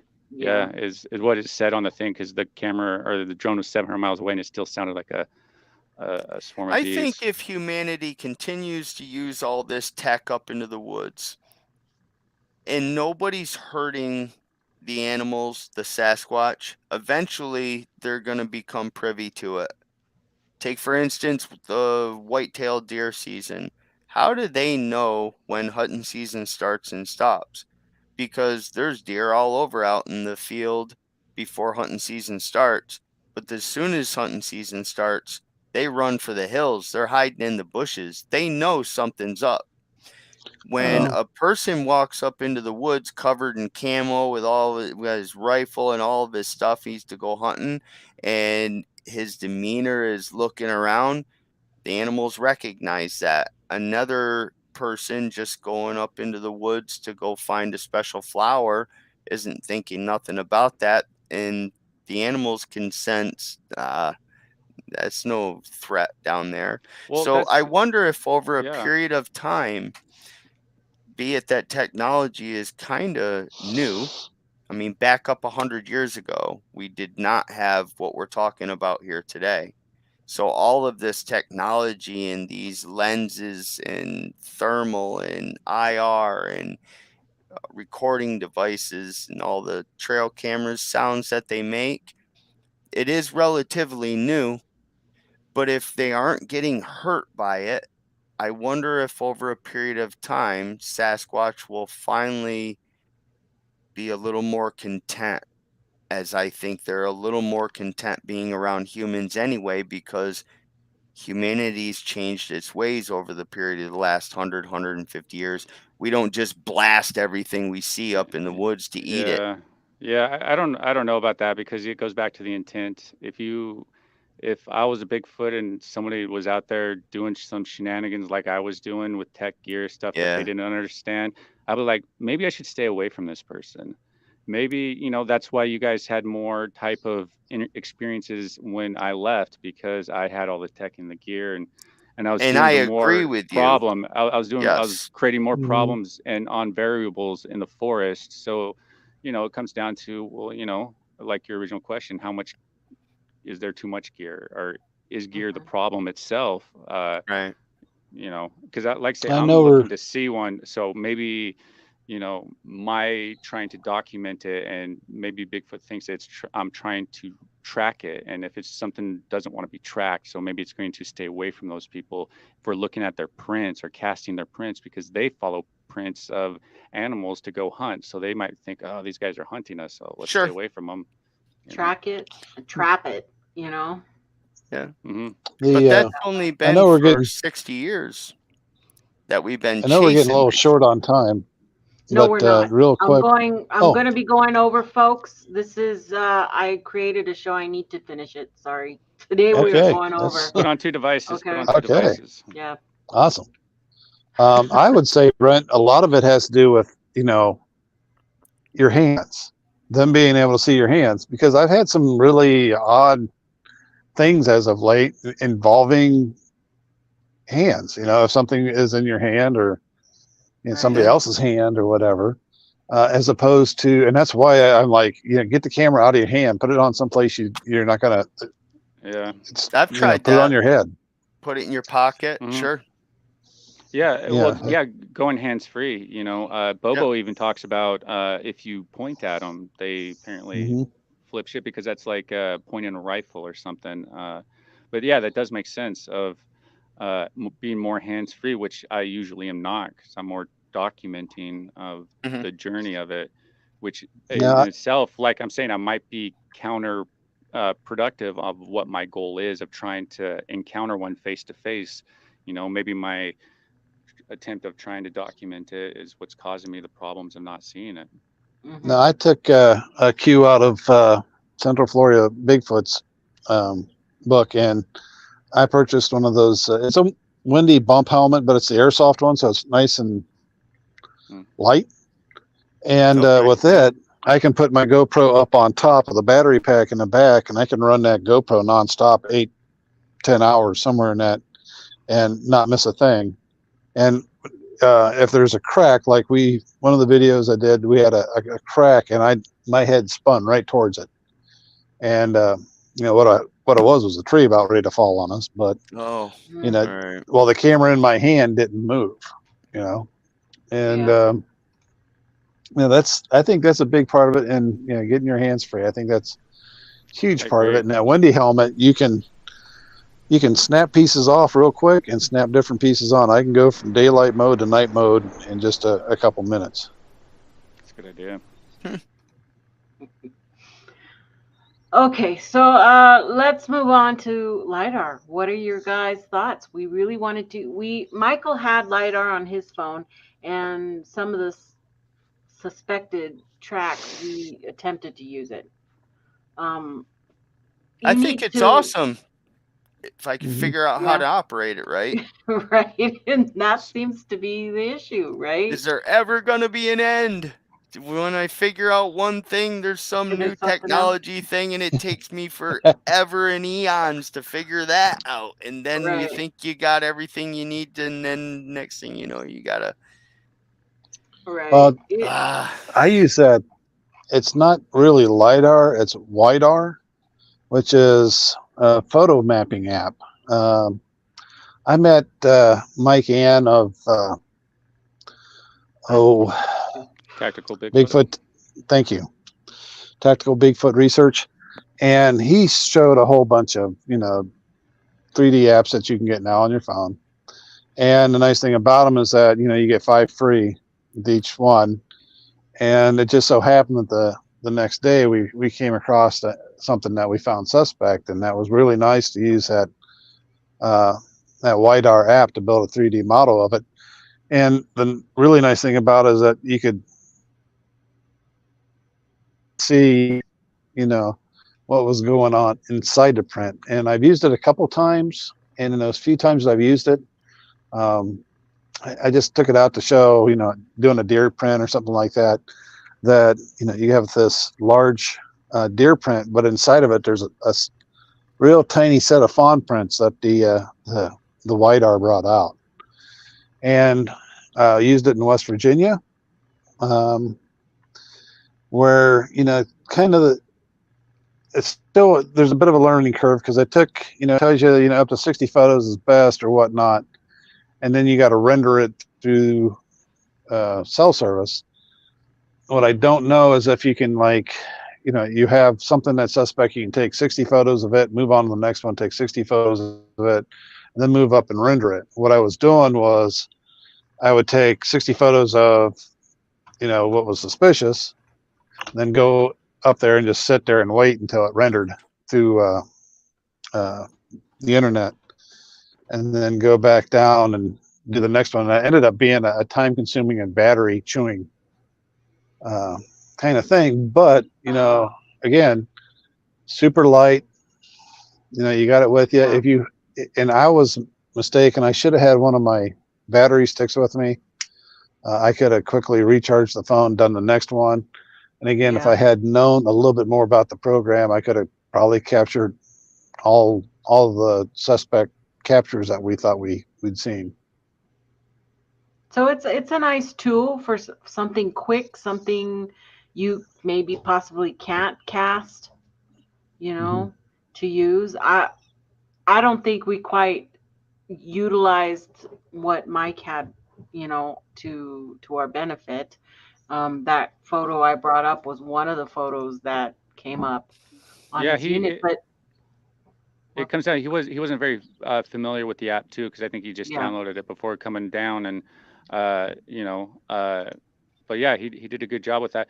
One thing I want to say about LiDAR, though, it's also a really good way to investigate areas that you find that have a potential there, because I posted a while ago, if you guys remind me later, I'll post it again, of a website that actually has free LiDAR that you can actually go, like most of these areas in my area here, or they already got free LiDAR scans where you can go check out areas like, in great detail that you wouldn't be able to otherwise. So it's good for a tool for prints and stuff, but it's also a great tool to learn the areas that you're investigating, because you might find some nooks and crannies that are more appealing than others. that you won't see with satellite photos or terrain photos.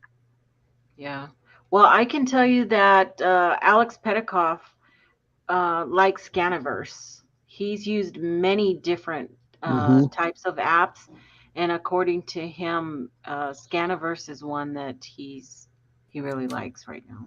I saw him on one of his last videos and how quickly he just pop. And I was like, I even tried to pause it when he was messing with his phone to try, but I didn't recognize the icon because in Trackway knows him and Matt from Central Florida Bigfoot have tried to assist me with the 3D scanner, but after further checking out the tutorials, I think that the 3D scanner app, which is called 3D scanner, is more for scanning larger objects and not for smaller detailed objects like, you know, ground foliage and smaller things. So that's a good piece of advice, because I would like to be able to do a scan of a track. It's nice to be able to show folks what it is that you're seeing in a manner other than, like you had said, Nikki, you know, when you take a picture and show it to somebody, it just doesn't show what you see with your eyes. But with the LiDAR and WiDAR scanners, with those scanners, you can turn it around and move it and give it a little more contrast and a little more depth, better idea what's really there. Right. For sure. I think it's worth having. It's another and tool you can to have. see. Go ahead, Track. And one thing that's nice about it is that you can see life in the foot. You know what I'm saying? So you can see impact, transition, launch, you know, within that 3D image. And that's really a nice thing about it, I think. So, aren't you able to use a 3D printer? So if you had a beautiful foot track and it was 1.5 inches deep, are you able to use that technology and put that into a printer and have it printed out, made of some material like plastic or whatever? I mean, is there such a thing? From what I understand, yes. Probably. There is. Yep. So, I mean, not, that would Elon be Musk pretty needs useful. to make it. Elon, yeah. Get Elon you on. can, you know, technically a lot of libraries have 3D scanners now, so you could, you know, scan, you know, suspect impression or a suspect tract, or you know, what you consider a tract. Take it down to your local library, and you know, they'll print it up for you. As long as the scale and everything transfers. There's, I looked into it a little bit on that program. What do they print it out of? Like, what's the material they use? Magic. Yeah, it's. I think it's plastic. I mean, you can use 3D, and there's 3D metal printers now. Yeah. 3D metal printers. I don't know. It's another tool for the box there. Oops, no, it doesn't want to go. So we never talked about first aid. Well, we talked about having water and having a straw, live straw out there would be good. Camelback or whatever.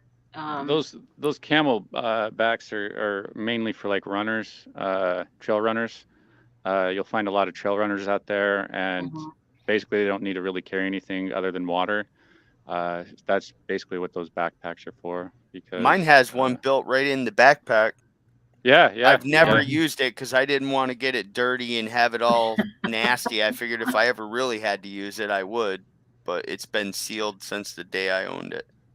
I had mine too, and I ended up taking it out and I had a bottle of water in there because I didn't want to wet it and then have to take it back and stuff. But they're really good as long as you just keep sipping on them. If you drink from them too much, though, the camelbacks do have a bad effect, and you can overhydrate, which is actually a condition. You can literally wash the electrolytes out of your body. So you have to, you kind of got to know what you're doing with them too. You want to just sip from them. You don't want to guzzle. Yeah, mother just died of that here recently, where she drank too much water too fast and she died. She washed all the sodium and stuff out of her. Or something so it like wouldn't that, be a good idea to fill it with bourbon or anything like that. Be interesting. I'll give it a whack. It would have to be a community pack. Yeah, a community pack. Bring your gear and monitor me. Fill that full of bourbon. Send me in the woods. So it's it's the 11th necessity. The 10 essentials. It's the 11th essential. Yeah. I suggest if you're gonna have a first aid kit that you take the time to make it yourself. I think a first aid kit is going to be different for each individual based on your individual needs. Some things are going to be, universal, but to just go buy a first aid kit, tear the plastic off it, throw it in your pack and take off, you might not have, what you really need in it. Yeah, you definitely want to double check all your gear like that. Not all of it's ready to go. You're right. There's some stuff you need to add to it or just to retract from it or whatever. I believe it was, it might have been Jen. I don't know. Jen in the chat yet? Yeah, she is. She just got here. It was either Jen or it was Eyes in the Woods. Recommended a first aid kit that was put together by veterans that's out there. It costs a little bit more, but the guys know their stuff. And maybe she can post the link to that. That's all good stuff right there. Sure. Great. So now you have all this evidence. What are you going to do with it? Just let it sit there, right, on your computer and not touch it? Pretty much 95% of the time. Yeah, literally. You send it to people. Hey, where's Curious? Cryptic. Send it to him. Send it to somebody else. Because he'll understand more than I do, right? Yeah, I mean, some people, like going through this type of stuff. Sean with something Sasquatch about it is interested in, and just a handful of other people and Curious Cryptid as well. And you definitely want to learn as much as you can about it, how to do it and stuff. But going through so much data, it's great to have people that you can have go through it and help out with it, because it's daunting to the point where it never does get gone through, which is a huge problem. I'm telling you, it's a huge problem that a lot of people don't talk about, but it's true. I remember, was it last fall or over the winter, that Joe Snyder was, he's very eager to, find the answers. And I had thought to myself, I was like, jeepers, maybe I ought to ask him. Like, I trust him. Like, would you like me to send you a couple 100 hours of, rear-facing 4K GoPro footage, and you can go through it frame by frame looking for Sasquatch or anything interesting? It would be great to have somebody you can trust to look through some of what sets around that you haven't looked through. Yeah, one of the first searches I did, we were looking for this lady, and that's actually what we did. We created a repository YouTube channel, because again, it comes to transferring data over. It's a lot easier to post it online on YouTube and just make a repository channel so people can go through it. Right. Absolutely right, because that was we didn't find her, of course, but it can work, but you have to watch out for the people who are going to pull a Colorado Bigfoot and timestamp every little type of thing, so yes, you can put it as unlisted, so you can send it around to people to have, it'd be great. Graz was talking about early in the chat how, he wouldn't mind have the opportunity to go through some video and stuff like that. So maybe creating a repository team of people who can help the people like Jonathan, me, Trackway, and all these other people, really, Chris Spencer even, help us go through the data so we can figure out if there's anything worth quality on there. But the problem is people don't like giving up their data, because it's like the it's just so weird with some people and their information or their data, because they're afraid that someone's going to steal it or something like that. And but that's why I'm it's good not to work that with guy. people. Yeah, same here. If somebody found a big picture of the greatest picture ever of Bigfoot, and if they stole it from me and used it, I just couldn't even see myself going to throw a stink about it. I mean, it's just a picture. Right. Well, it's you want the joint collaboration like we did at the thing, Nikki, where it's like we're going to collaborate with all of our evidence. What's yours is mine. What's mine is yours, and that's great. That's the way it should be. Right. You just need somebody to trust initially. And I think all of us are pretty much like this. I'm sorry. Go ahead. I think all of us are pretty much of the same opinion that we're just we're trying to find answers to this mystery, and and it's not a single person game. It's a team game. It is. It really is. I enjoy scrolling down at the checking bottom out real the quick audio. is at Dark Angel Medical is the link that Jen put in the chat, and I'm scrolling it down here at the bottom. That's, I guess, where you can find those medical kits from the vets. Nice. Thanks, Jen. Yeah.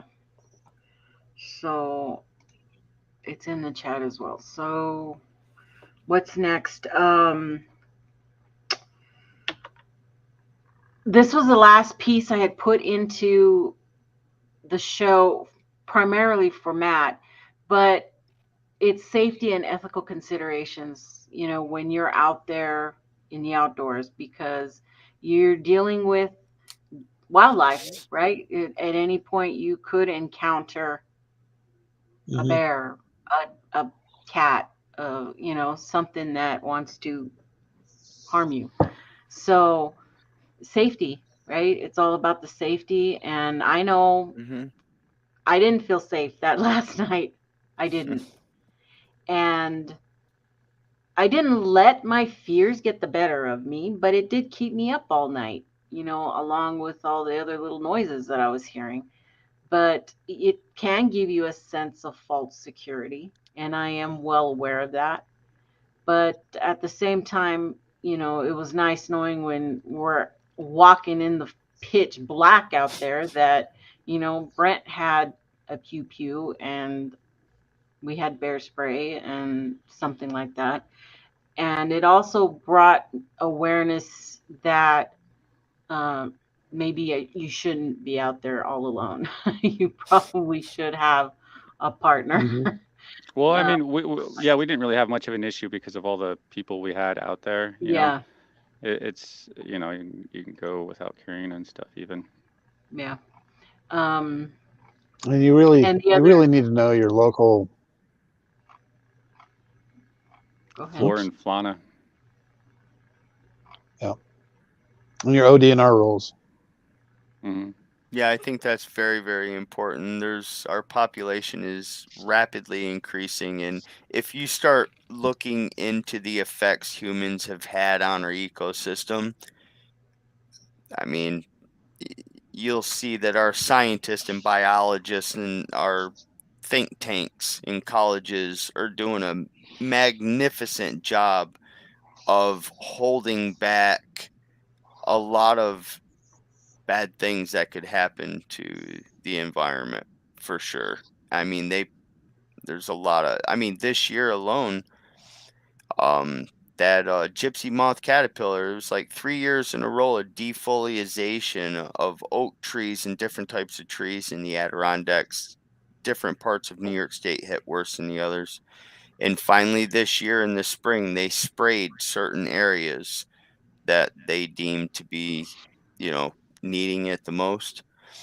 I know that where I research most, north of Lake George, and I know that in Lake George, those gypsy moth caterpillars were so bad, it was disgusting at the job sites.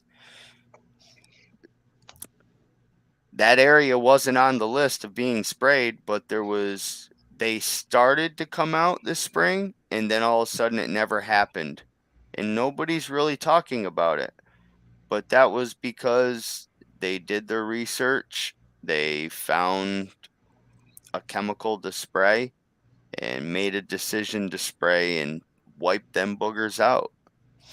And prior to that, I mean, you would only need to drive from wherever, say out in Ohio, if they've never seen a gypsy moth caterpillar, come to the Adirondacks to go camping, carry 35 of them back with your camper back to Ohio.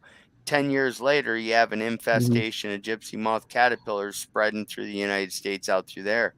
And spraying for them isn't no easy task, because chemicals don't know the difference between a good caterpillar and a bad caterpillar. So I'm sure they weighed out the goods and the bad and made the best decision they could. But things For like us, that can happen. For us, our main one is the ticks. The stupid.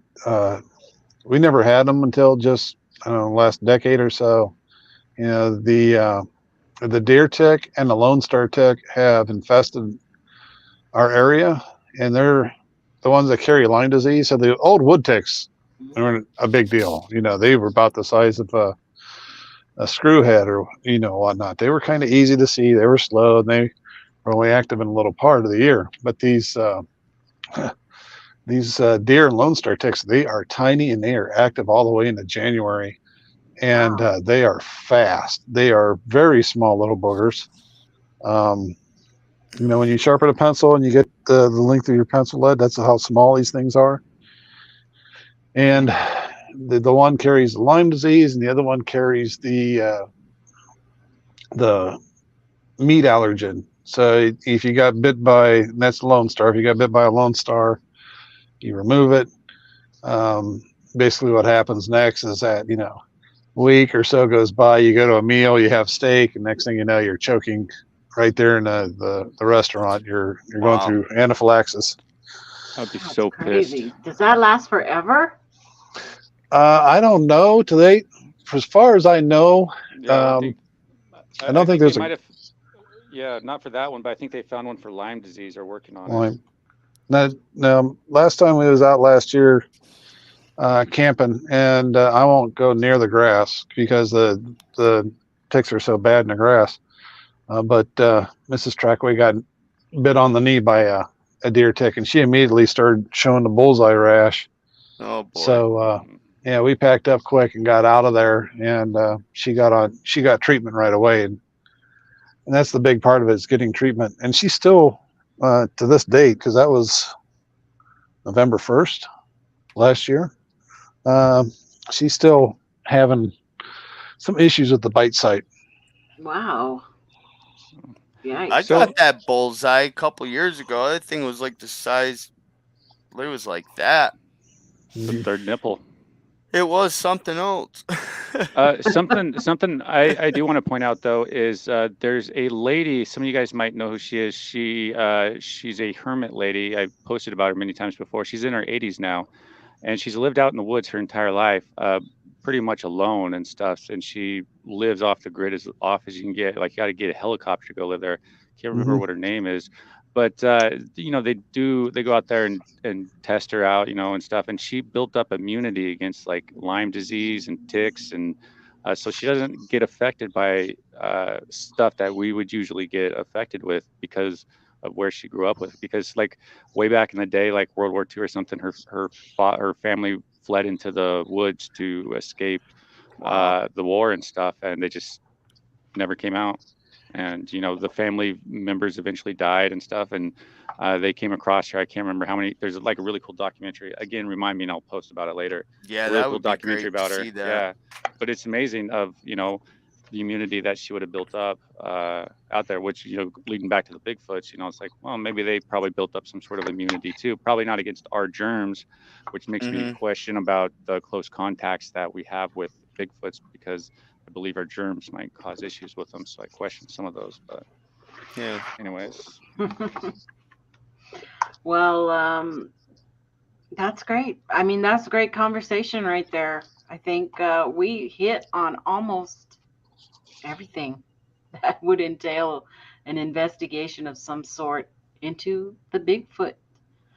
Well, yeah, you got Jonathan and Trackway here that offers a lot Yeah. as far as like with Jonathan, I really like the way he documents it, the way he analyzes it, and I think that that's really critical and something that we can all learn from. I think that's Mhm. incredibly important what we can learn from each other, and that's the important thing from this video as well. It's like with the videos that you've done, Jonathan, it's like you can really tell the work you put into it, the way you document it. Like if you came out with evidence, it's like the way you go about your investigation is so transparent and pure. It's like you would be likely believed. I mean, you won't have to defend yourself nearly as much. And same with you, Trackway, with the way that you're documenting and going out. I would recommend though with your trail cams, if you got them out periodically, you can maybe create this if you have suspected corridors, Mhm. set up the cameras so it's like like a photo shoot for them almost. So they'd have to, I don't know, a good option for you though. But yeah, it's a I good appreciate conversation. that, Brent. Thanks, Brent. And we really you, guys. appreciate Thank all you, the hard guys. work you and Nikki do as well. Yes. It's all You Nikki, guys really. do a fantastic job. I'm going to continue this show, guys. I worked on my normal, stuff here, so we're going to go on with show me. Show me what you got. Jim, you heard them said, show me what you got. Show me what you got. I want to see what you got. Oh boy. That's awesome. So, there has been a few things out there that have been going around. Not like sometimes it's just really crazy, okay? But I wanted to bring this up. This was the Bluff Creek Project. Showed a picture of the bear, right? But look what it looks like. It looks like the Jacobs pose. Isn't that Almost something? exactly of how that Jacobs photo, trail cam photo, came out. And the Bluff Creek Project's a great project to follow as well. They're the ones that are keeping up to date with the Patterson Gimlin film site. They found it, restored it, so legit group there. Go follow them and stuff. So, anyways, sorry. So I thought that was well worthy of showing absolutely. here. We've all wanted to see something like that because people said bears can't look like that or do that. It's very intriguing. I mean, I'm almost wanna take a. I'm going to. Don't pop that off there yet. I have to see something. I'll send it to you. Well, if you go to the Bluff Creek Project Facebook page, you can just download it there directly, Jonathan, so you can get the best highest quality picture. All right. That way, Thank you. Yeah, for sure. That's So I thought that was worth it. So there you go. I've looked at so many pictures of bears and I could never find what you just showed me right there. Thank you. I believe they that's showed it. Bluff Creek showed it. Yeah, I believe that's the second time that they got a bear in that similar position too. So this is the second time, and the Bluff Creek Project, they are primarily a trail cam group that are out there. Have a bunch of trail cams deployed, and they're the group that actually found the pine marten in that area and got it protected. Oh, okay, all right, yeah, I saw that. Yeah. So even though you don't find Bigfoot, you can actually contribute to the benefit of wildlife in the local area, anyway. So yeah, I actually called up Nate from the Warren County Wildlife Department. Oh, I can't. And asked him if he had any use for some of the photographs, videos, and documentation of these fox pups out here, and he's gonna have the head of fur bearer unit give me a call. And nice. Well, you should. It's nice to help out when you have the opportunity. And well, are you posting those on your YouTube channel? No, I've been. Yeah, I don't recall seeing one. That would be cool, man. To bring along for the journey. Yeah, and you will all see that, just like all the rest of it and everything I've ever said. I'm just not done with it. I learned how to run a spectrogram, and I've been intrigued by that. And now I've been going back into all the way back to Strange Lights, 3 a.m., all of those. I have to listen to the audio, and then once you figure something else out. So, but here it is. There's a little guy. Here's a picture of him. That's Buddy. He's cute. He's so cute. Yeah, he's a little turd. This next one is a cub that was found napping inside an eagle's nest. Wow. And this was out of a military base in Alaska. That is cool. Well, that's weird. I just came across a picture of a cat in the same picture. Did you really? Yeah, there was a cat in a nest like that. Well, send it to me and we'll debunk it. Or you can debunk it. It does look like a hard outline underneath of the nose, up that ear. It could be. I don't know. I'm just showing it. Huh? It is cool. I didn't drop this in the Google images. I did not. Size of that nest, that would be a good prey for the big bird, whatever nest that is. That's a big nest. Yeah. It is. The next one, I completely forgot to grab the background on it. I'm so sorry. Is that from Provo? I think it's from. It's something I've seen before, and it is a video. Okay, these are screen grabs, and I meant to go and get all the information, and I didn't, and now I can't find it again. But it's really bad video. It just comes down, and then it's playing in the water, like moving the water around, and I don't know. It was like, man, that is so freaking desperate. Some people trying to. It does not look real at all to me, but TikTok clout. Wouldn't it be nice if there was somebody who actually fully documented and caught these groups of people do this crap, like putting the costume on, talking about how they're gonna do it and where you're gonna be and where you're gonna be, and then film something like this? Talk to Kelly Shaw, RSMO. He found Bigfoot evidence at a Bigfoot hoax site. Really? Sink your brain around that one. Oh, man. Oh, man. And this one I'm showing you, but I don't have permission to show the video. This actually, I sent this, I think, to you, Brent, and somebody else, and it was a night. I sent it to you. Yes, I did. I always send you everything. Oh. Bet you did. You ignored me. I was busy night last night. Some shenanigans. So it's a video, and I couldn't tell if they were claiming it was off a trail cam or night. It's not trail cam because it doesn't have the markers on the bottom, right? Unless they cropped it. Yeah, I was gonna say they can always crop it. But it was video. Okay, there was. If you want to say it looked like movement, it possibly could be movement, but it is out there. It is on all the Facebook groups now. It's starting to jump around. Share it? Why can't you show the video? Because I usually ask permission to share on sites that I like. I don't want to be kicked out of. It's just a thing, you know. Okay. Yeah. So what are we looking at? Ones I don't care about, I show. Who do you Can you say who this is? It's a female. I don't know who she is. Yeah, no, it's just an unknown person that I've never ever heard of. So she's out there in the woods walking at night with a flashlight or evidently a flash her on. husband. Her husband. Okay. And it doesn't look like they were there. It's a video that's set up. It's some kind of video. I think it's upside down. I think the picture's upside down. You think? No. I think it might be upside down. Not according to when it's running and you're watching. Oh shit! I'm gonna find it now. Where is it? I am going to find it. Yeah. If people are putting it out there in the public, I think as long as we work within copyright, be respectful of the person because they might believe that this is evidence. Put more. Wait a minute. Okay, hold on. Shrimp on the barbie. Okay, it's 30 seconds of video. We're going to share this now. Take this off. There he is. Ah! Right in the middle of the trail. trail. Whole time. I was going to find it.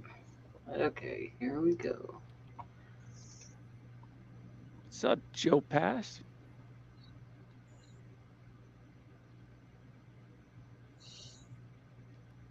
Oh, all right. Now I see what's going on here.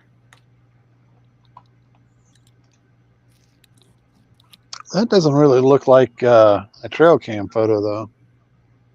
Not shaking around like It's that. moving. Yeah. Yeah.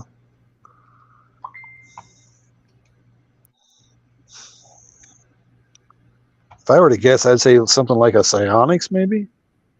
Zoomed in. Yeah. How shaky it is. Yeah. Pixelated. So it's zoomed in. So I'm assuming we're looking at an alleged crouched figure, Bigfoot. I'm guessing. Yeah. With the height, man, I just don't know how big that would be. Because look at the surrounding foliage. It looks like it's like a small little critter, actually. Like a Man, now that head. I have it on my whole screen here. I was wondering if it's up in a tree. Well, is that supposed to be eye shine? It's only like this big on my phone, but is that supposed to be eye shine or something? No, there's no eye shine. You didn't walk up and poke it with a stick, huh? You and that stick, dude. Oh my god. Hey, it works. Better than using your finger. I want to get something on it. Can't get off. Oh, let me see what else they've got here. Hold on 1 second. Yeah, I'm curious, like the backstory behind it of like, hey, my husband was walking down a trail and came across a XYZ and he took his trail cam out or his IR or some thermal. That's why. Okay, caught this last night on night vision. Excuse the time date stamp. We don't know how to change it. But I don't even see that on here. Well, there's this photo here. Let me share this one. Share screen.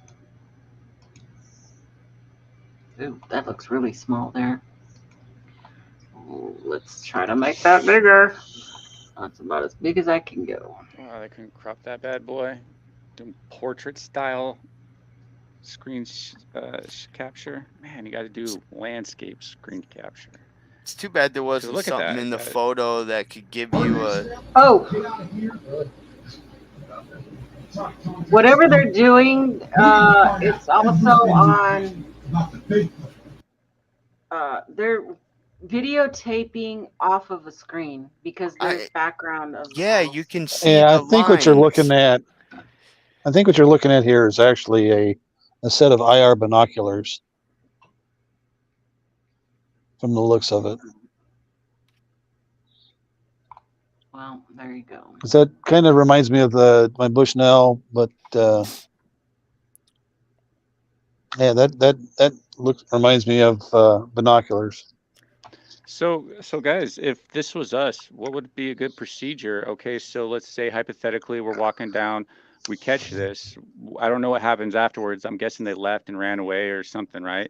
Hypothetically, let's say that. So, you know, if we're going to investigate this, we should probably go back to the area, look for prints, look for hair signs, you know, because you should find something right there. Do a size comparison and all that before releasing it out to the public, because man, that would make everything so much easier. And because that's a good solid investigation right there, is doing all the diligent footwork on it, on help us understand what you're presenting, because right now it just looks like, you know, it could be a million different things. It could be a porcupine, just you know. bush. So yeah, where are the before and after? You know, where's the footage of, okay, this is what we were recording for the first 5 hours, and this is what, you know, it's gone. Yeah, but these people might not realize they need to present that with this particular evidence. They might not realize it. They might be new, which you'll encounter a lot of. Like when I first got in this subject, I didn't know all this different stuff. It was exciting to put something like that on. You just throw it out there and check this out. You know? Then you get like lambasted by the people online, you know, like, oh geez, that's nothing, or you're hoaxing, which will discourage people. But if we present it in a way that really gets us to understand what we're supposed to be seeing by doing the due diligence and all this back work, man, it might add more validity to this evidence right here. Because as far as I know, that this might be a Bigfoot, or it could be a porcupine. If ask Christopher Noel, it's both. I think my first thing would be, kind of cordon off the, kind of set it up forensic style. You go with a square block, and then, set somebody down in the chair to record, and, break it down into 1 yard blocks, and just go block to block, just like you're developing a forensic site, and map and record everything that is found within, and then because when I get to the point where the photo is, then do a recreation. Don't go running right into it. Yeah, because as Nikki was talking about earlier, the chain of custody is really important. Todd Disotell talks specifically. He will not accept any evidence from anyone unless there's a video chain of custody. So let that sink in, and you have to be doing it like proper. Anything outside of that, he's not even going to bother wasting his time, because why should he? He's gone through how many different samples where it's just improperly done, and it's like, don't know the chain of custody and all that stuff. So you have to do the due diligence if you're going to present potential evidence, and not be lambasted to the point of people are suspicious of what you're presenting because of how you're presenting it. But you might not realize you're presenting it in a suspicious way. You got to learn to control the moment and not let the moment control you, because it can take over.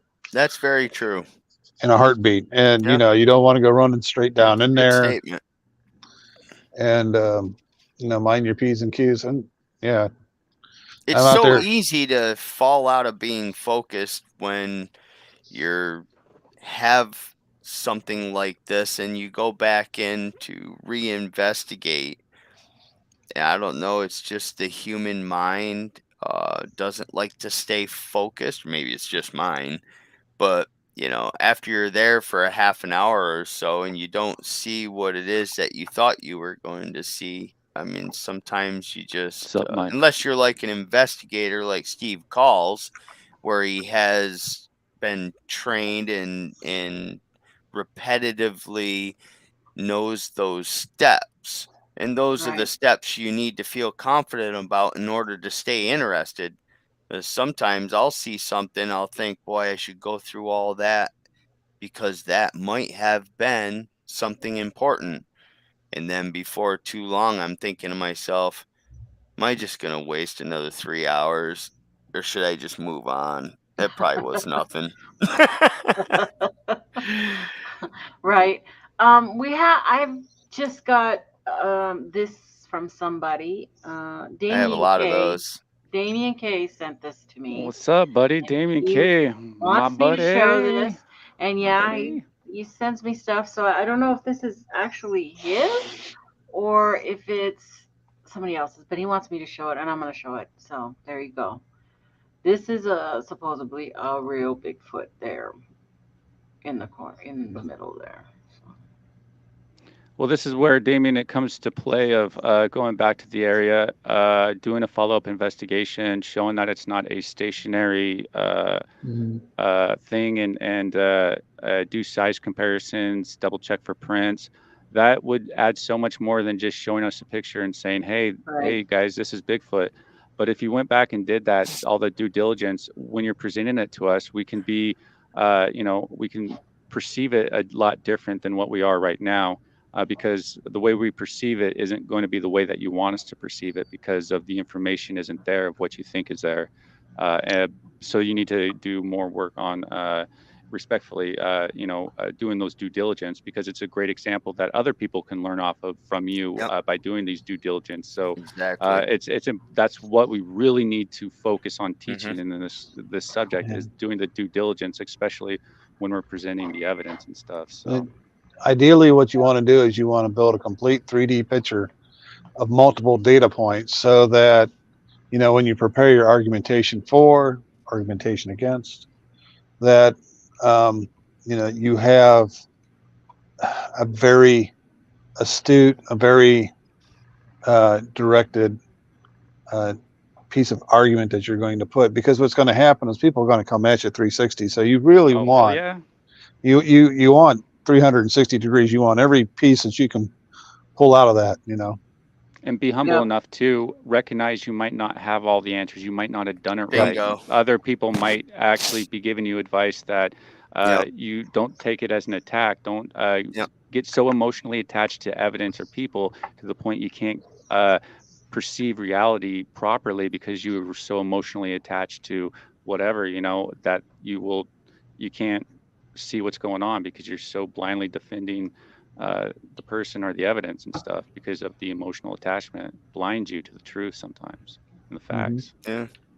Just more, you know, we just want the photo of it empty, the photo before, the video before, you know, when you show little snapshots, you need to show the rest of it or make it available. Yeah, because that's what we need. I mean, if we want to fully understand what he's presenting, then that's kind of, we need more to better understand and comparisons and all this different stuff. And it's not too wrong to ask for that type of stuff, to require that stuff almost in a respectful way. And you can't get mad for us wanting to ask it and need that because we're not there with you. We don't understand what's being perceived through your reality tunnels. So we need a little more help. Yeah. And, you know, the main thing is that, you know, we want you to win the argument, believe it or not. Yeah. You know, that's one thing you got to realize.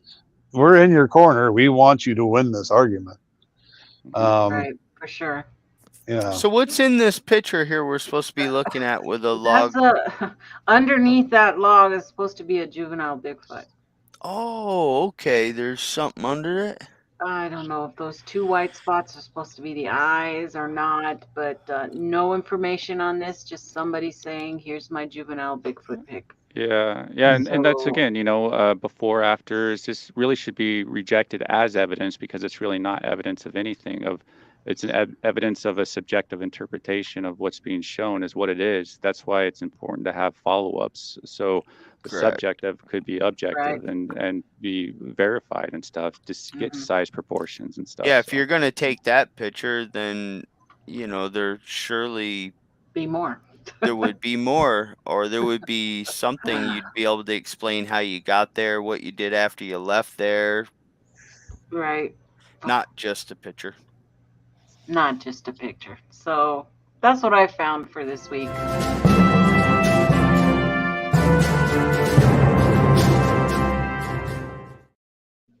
So now we're to Bigfoot in the news, folks. And the first up is PennLive.com. It says, was Bigfoot seen in Pennsylvania last year? Witnesses say yes. So what they're saying is, out of the legends and cryptids said that to roaming about the United States, Bigfoot may arguably be the most talked about. Heck, even today's world is filled with numerous reports of the mythical creature being seen around the country, including some which are said to have occurred in Pennsylvania last year. So according to the Bigfoot Field Researchers Organization, has been collecting data on Bigfoot since 1995. According to a report, hunters outside the Austin and Porter County claim to have heard loud wood knocks while walking around the Cinnamahonning Creek on Tuesday. Witnesses described the knocks as having been a regular beat, equally spaced in cadence. And investigator Paul Mateja, several sets were heard when one knock set occurred, an answering knock surrounded from another location. So that's it. Just kind of goes on and on about sightings, and this one now they're dating back to December of last year. So there you go. That is a newly released article from PennLive. Yeah, it's unfortunate that they're using the BFRO as their source because, as we talked about previously, the BFRO isn't firing on all cylinders right now. It seems to be a fish rotting from the head down. And it's it's what they use, you know, constantly. All of these articles always go back to anybody dealing with Finding Bigfoot crew or BFRO as their main sources. What they know. Yeah. And that's why, you gotta always be mindful of the source. Yeah. Right. This next one is out of 93.4. ThePoint.com says, think you don't have to worry about Bigfoot in New Jersey? When you decided to settle in New Jersey, you knew there might be high taxes, congestion, and traffic, but at least you know you are safe from Bigfoot. Or are you? New Jersey has its share of issues, and residents of our amazing state now know there are plenty of things to keep us stressed and worried. But if you think Bigfoot is something you don't have to think too much about, you may need to do some rethinking. We see a lot of strange things in the Garden State, but most of them are usually from the driver next to us on the Garden State Parkway. But according to the here we go again, the BFRO, we might want to spend The less time go-to. out of bad New Jersey drivers and more time looking at the New Jersey Bigfoot.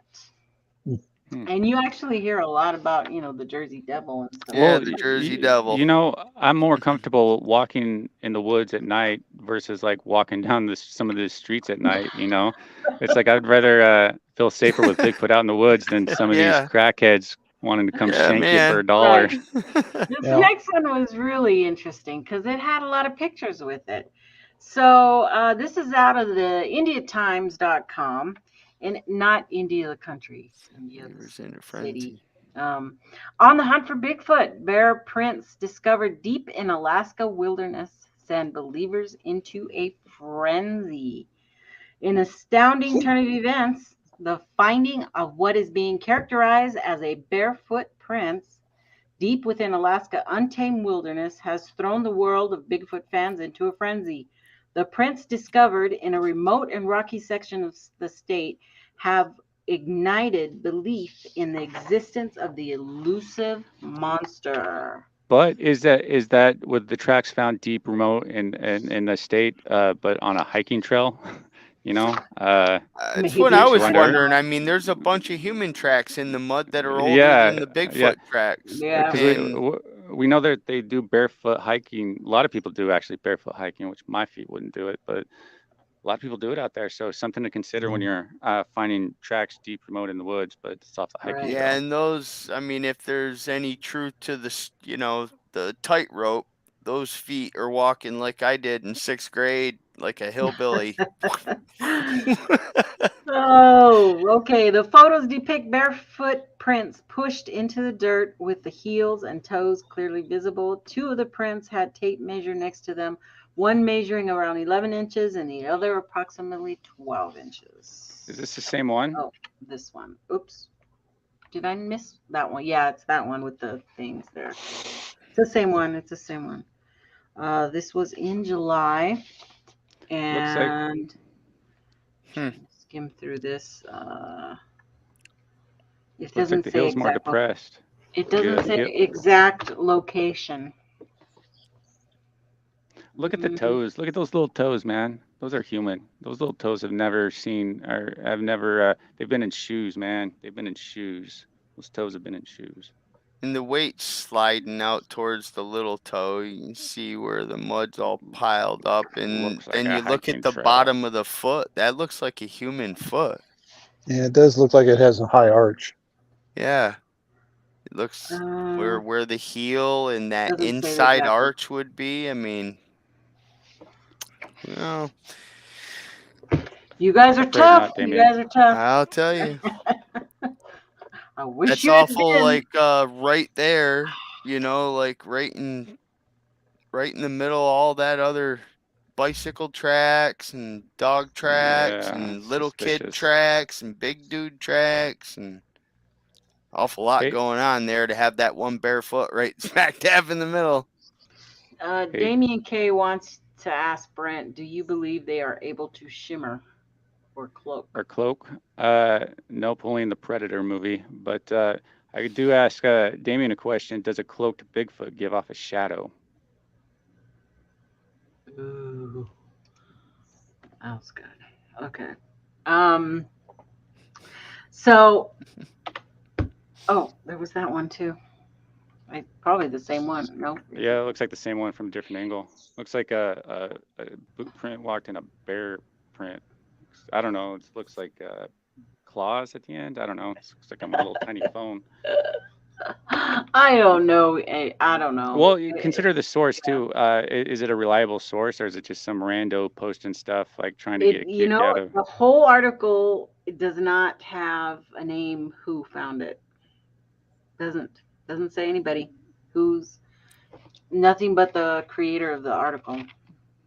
But it doesn't say who found it, what organization they're with. Yeah, for me personally, if I was looking at that evidence, I would reject it as nothing more than unsubstantiated footprints that look like they've been in shoes. So this next one's all about you, Brent. Oh, Brento. You guys gotta make sure you're subscribed to Brent's channel, The Tall Ones. He's got some stuff coming up you guys are gonna want to watch. So I'm gonna let you tell them what you got coming up with Mr. Davis. Oh yeah. Well, actually, hey Brendan, buddy, are you still in the chat? Yeah. So the 20th of August at 12 p.m. Pacific Standard Time, the world's gonna end. No, just kidding. Now you tell me. Yeah. Sorry, guys. Got a week. Did you say 12 p.m.? You said noon? Yeah, noon. Yeah, 12 p.m. Okay. At Pacific Standard Time. Pacific. Yeah, I was going to, I like to try and figure stuff out, what the facts are and stuff, and maybe if somebody's out there that are, presenting, just would like to have a discussion with MK Davis. And I was going to do a video on it, just like a usual video of like, oh, hey, this is what's wrong or something. But it's like, those are, you really want to include the other person in as much as you want. And luckily, MK, which is rare, reached back out to me and agreed to it. And, I've been talking with MK, and, he's such a sweet old man. He's a sweet guy that, which sucks because it kind of changed my approach of my attack of what I wanted to accomplish. And, just talking with him more, I'm really changing my approach of, of how I want to tactically go about this. And because my whole thing is to present the information with the whole massacre hypothesis and where it falls flat, and really, talk about it in an adult way. So maybe we could, get a better understanding of what he's meaning, or maybe he can get a better understanding of the evidence that we're trying to present on why, it might not be valid. And did you consider all this other evidence? And, really dial in. I'm also going to be utilizing Thomas. It's on thomassteenberg.com. He did a article with the late Bill Miller years ago about this massacre hypothesis, and did a decent breakdown on to show why it's not likely it's not true and stuff. But going past that, it's like I've been doing some research on it, doing like a deep dive, and there's so much actually involved to it that, it's just a fascinating thing to video essay to learn about. And for me, I just want the facts out there so people can make up their own mind. I don't want to persuade or pressure anybody into thinking it or, whatever. It's because I think the facts will speak for themselves once they're fully out there, what MK Davis is actually presenting, what his key contentions is about it. So we're going to go on Brendan's show, CARC, C-A-R-C. I offered up his show because I wanted to give a third-party platform so MK doesn't feel attacked or something, because I'd like to create these type of dialogues. I'm sure you guys saw the Randy Brisson video that I made here recently. We're trying to create dialogue with Randy Brisson of like, hey, if I was wrong about anything, if Thomas was wrong about anything, let's come talk about it. If you don't have anything to hide, then you have no problem coming up and talking about it. That's right. Literally, that's what it comes down to. If I accused you of something and you were not guilty of it, or even your loved one did that, you would want to do everything you can to defend yourself if it wasn't true. And so, because I wanted to work on a deeper documentary with it, 'cause when I was out there with Jay Birch and Nikki and all them and Thomas, I did a video with Thomas, and so he kind of went through a lot. And again, I could easily just use that to dismiss it, but I really want to articulate what MK Davis is talking about, because it's really good to get all sides and not just me hammering down on why this person's wrong, but not giving them a chance to articulate better their reasons and stuff. So it's just trying to create the dialogue of, but the thing is, it's, MK Davis, like I say, he's a good guy. We just don't agree on certain Bigfooting stuff, which is ridiculous if you think about it. But the thing, he is concerned about is his health and stuff, as far as, because he's got some health issues and stuff that I'm not going to talk about, but which is really kind of changing my approach of and how I kind of go about things as well, because it's like somebody like your grandpa or something. It's like you don't. I don't know. It's going to be interesting, and so if anybody wants to come join it, I believe it's going to go on. If Brendan is in there, I'm not sure, because MK was hesitant about having the conversation because of certain people might join, and at that point it might cause issues for the discussion in general and his health in general, and come check it out. It'll be a good discussion. It'll be live. So if you guys, the thing that I do ask, and I know we clown on people sometimes, but when we're dealing with them face to face, just be respectful to them and what he's saying, because the way I am formatted it is, we're going to say something early on, and then I want MK to just kind of talk about his whole hypothesis. And, at that point, after he's done, we're going to have a deep down discussion about, certain errors that might pop up, or why certain techniques he's using might be counterproductive of the evidence he's presenting, such as false colors and the way those are utilized, and the way he, is going about accepting his information from people that we shouldn't be accepting from, because they themselves are pulling up so many red flags with inconsistencies of what they're talking about. So it's like, well, should we use that person as a resource of, this, because, so there's a lot to talk about. And the important thing is I want to talk about it. I don't want to yell about it. I don't want to fight about it. I don't want anybody's blood pressure to go up to talk about it. So maybe in the future we can talk about this stuff. I'm going to reach out to Wes Germer again to see if he wants to have a conversation. And I know some people will not have that conversation. They will not. I tagged Randy Brisson in my community tab, and then I sent him a private message. I've been respectful to Randy Brisson, actually, behind the scenes. I was never derogatory, never said anything ill will of him or like derogatory, like ferocious and stuff. I've always been cool with them and all these people. It's if I'm wrong, come prove me wrong. I don't have a problem being proven wrong, and I'm not really going to put myself in a situation where I'm going to be wrong again. So I try to do a due diligence with an investigation before coming to some honky conclusion. And that's good. Why I feel reaching out to people is very, very important. Like with this whole thing with I also have another channel, The Tall One's Dark, which there is more controversial stuff that some people that are just more interested in the Bigfoot journey might not be interested in, because it's more taboo-ish, drama filled or whatever. But like I reached out to this lady that was accusing Jeff Meldrum of something, and I got so much more information and was able to really articulate the story and understand what's going on in a way that I wouldn't have if I didn't reach out to the other piece. Granted, not everybody responds, they really don't. So luckily these, but you treat those people with respect too when you reach out and stuff. So that's kind of, absolutely. In a nutshell, that's kind of what I'm doing with that. And I do have footage from the whole trip from Mount St. Helens. It's just, I have it all. It's just nothing's really singing to me, or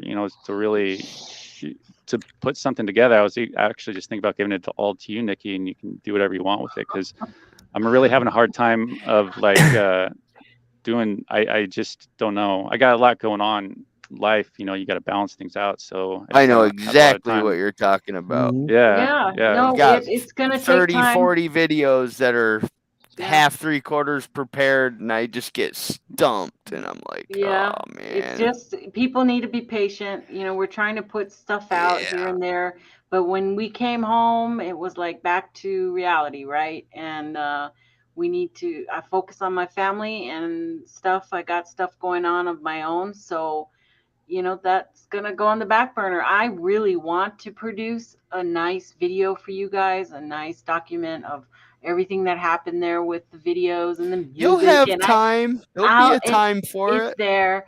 But Yeah. I also have some other projects, and I've got some wood burning stuff I need to do, and which is important to me because people pay me to do that now. So I need to do that, and so it'll come when it comes. Stuff is going to come, and we've shown you the main parts, right? On the show last week, we showed you the great time we had and the experiences and stuff like that. You could always use Magic Movie for just a couple little, you could punch every video into Magic Movie on iPhone. And it'll take like a 2-3 second clip out of each little thing, and then just kind of tell a little flash story.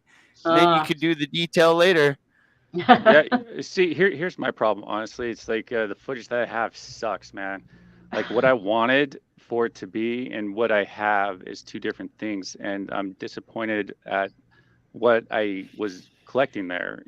I'm sure it's good, Oh, but, I've done that a million yeah, times. I'm like really it's disappointed. Good for us, for personal, but then when you try to produce it, you're like, oh my God, I was all over the freaking place. Yeah. All I have is Brent's ass. All I have is this.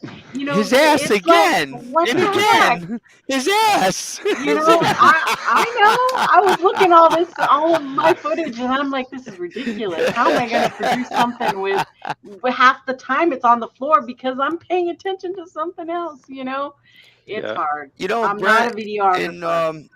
And Nikki, I have I still have that Mojave movie editor in here, and it does stabilization. It takes a little time. So if you have a clip or something and you want to get it stabilized, you can send it to me. I'll put it on there, stabilize it, and send it back to you. Thanks. Well, I downloaded a big old documentary thing. It probably does that, but the learning, it's ridiculous. I'm like, I'm way over my head with this thing I downloaded, and I can absolutely learn, but that's going to take me time, and I want to start putting stuff out now. So I'm going to try to just do what I do and see what I come up with. I had really big standards and hopes for what I wanted to do.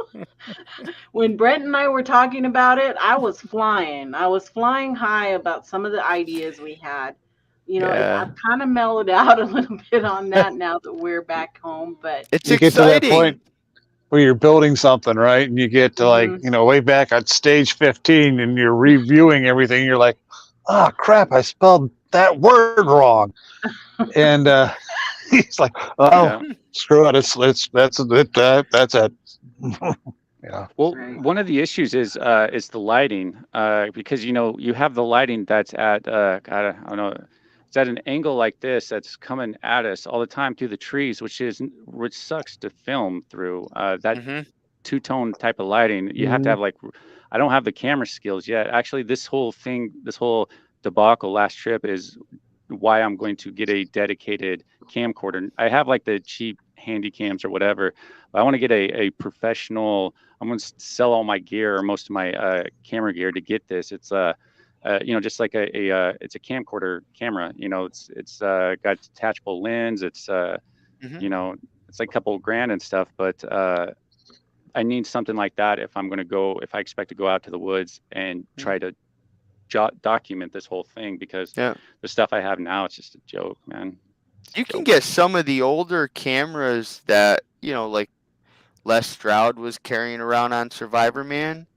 I mean, they're quote unquote dinosaurs compared to what they have nowadays, and they're big, but it comes down to you don't want to have that much weight too, but I don't mean to their 10-15 pounds, but I mean you can get it at a very fair price now, because some of the folks that want really top of the line equipment because they're in the business and competing, they're gonna dump their excellent camera for next to nothing because they're moving on. and you could scoop up Oh, that's why That's why I'm like, everybody should check out like the pawn shops or Facebook Marketplace, Sony because you can. AX50 or AX55 or something like Yeah, that. yeah. There's some really good ones out there, and so this last trip, was a good example of why I need something better if I want to do more videography type presentations with stuff, because I like doing that stuff. I want to do non-Bigfoot stuff too, but videography stuff. But I like doing that. I like documenting everybody's journey and their time at those events, at those get-togethers and stuff. It's just people like to see that, that can't be there and stuff. Because I get a lot of messages of people thanking me for like, hey, thank us for showing us the backcountry of the Cascades of Washington State. Mm-hmm. 'Cause they'll probably never be here because they don't live here or other reasons or whatever. So it's like, do it for them and stuff. Yeah, I would have loved to have gone out there. I want to see those mountains and the woods out there so bad. I've never been out west. You should go out, you get all this equipment, and you point it out. You never point it back in. You always got to point it out. And although there's times when you need to point it back in, you kind of got to watch yourself, make sure you're not doing stuff. And that's, that you're not doing things that you're not aware of, right. Picking your nose, talking under your breath or something. Well, that happens. But, I talk about with audio, having multiple cameras out and chasing down, is this something that was said under breath? Is this something that was for real? If you have like an audio recorder on you, because like zippers can make whooping sounds. Your water bottle can create knocking sounds. Like if your water bottle is at a specific angle with a certain amount of water, it will. Once you start walking like this, it'll just go. Yeah, so you gotta watch out. Tree knock. And if Graz is still in the room, if Graz is still in chat, he'll tell you. There was the night that I stepped off the road. And as I did, I'm kind of whipping the equipment to the left, trying to regain my footing. And when I'm going through the video and everything, I hear this, and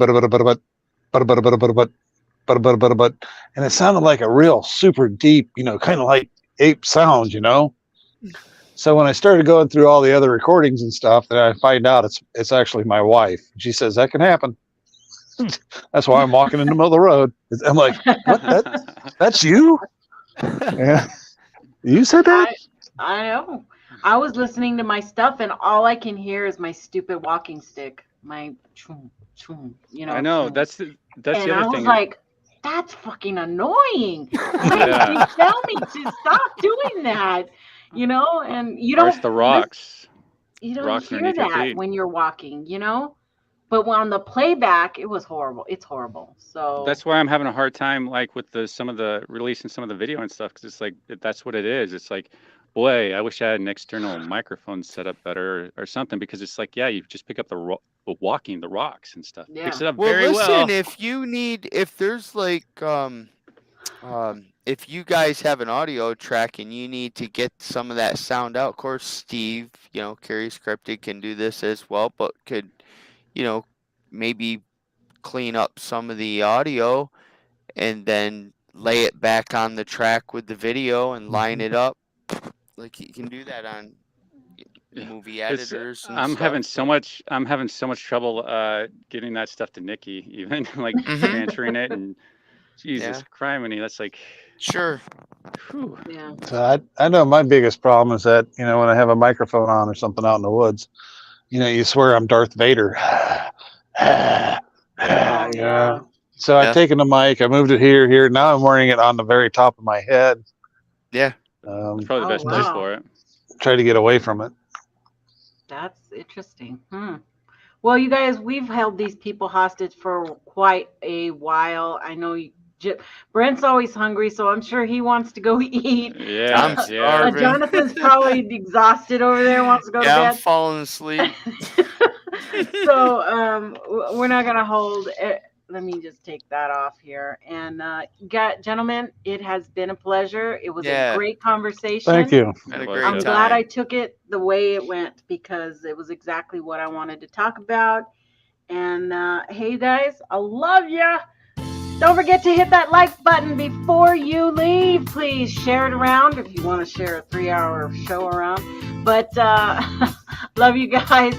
And for sure, what do I say? If I can find my outro. See you in the next chat.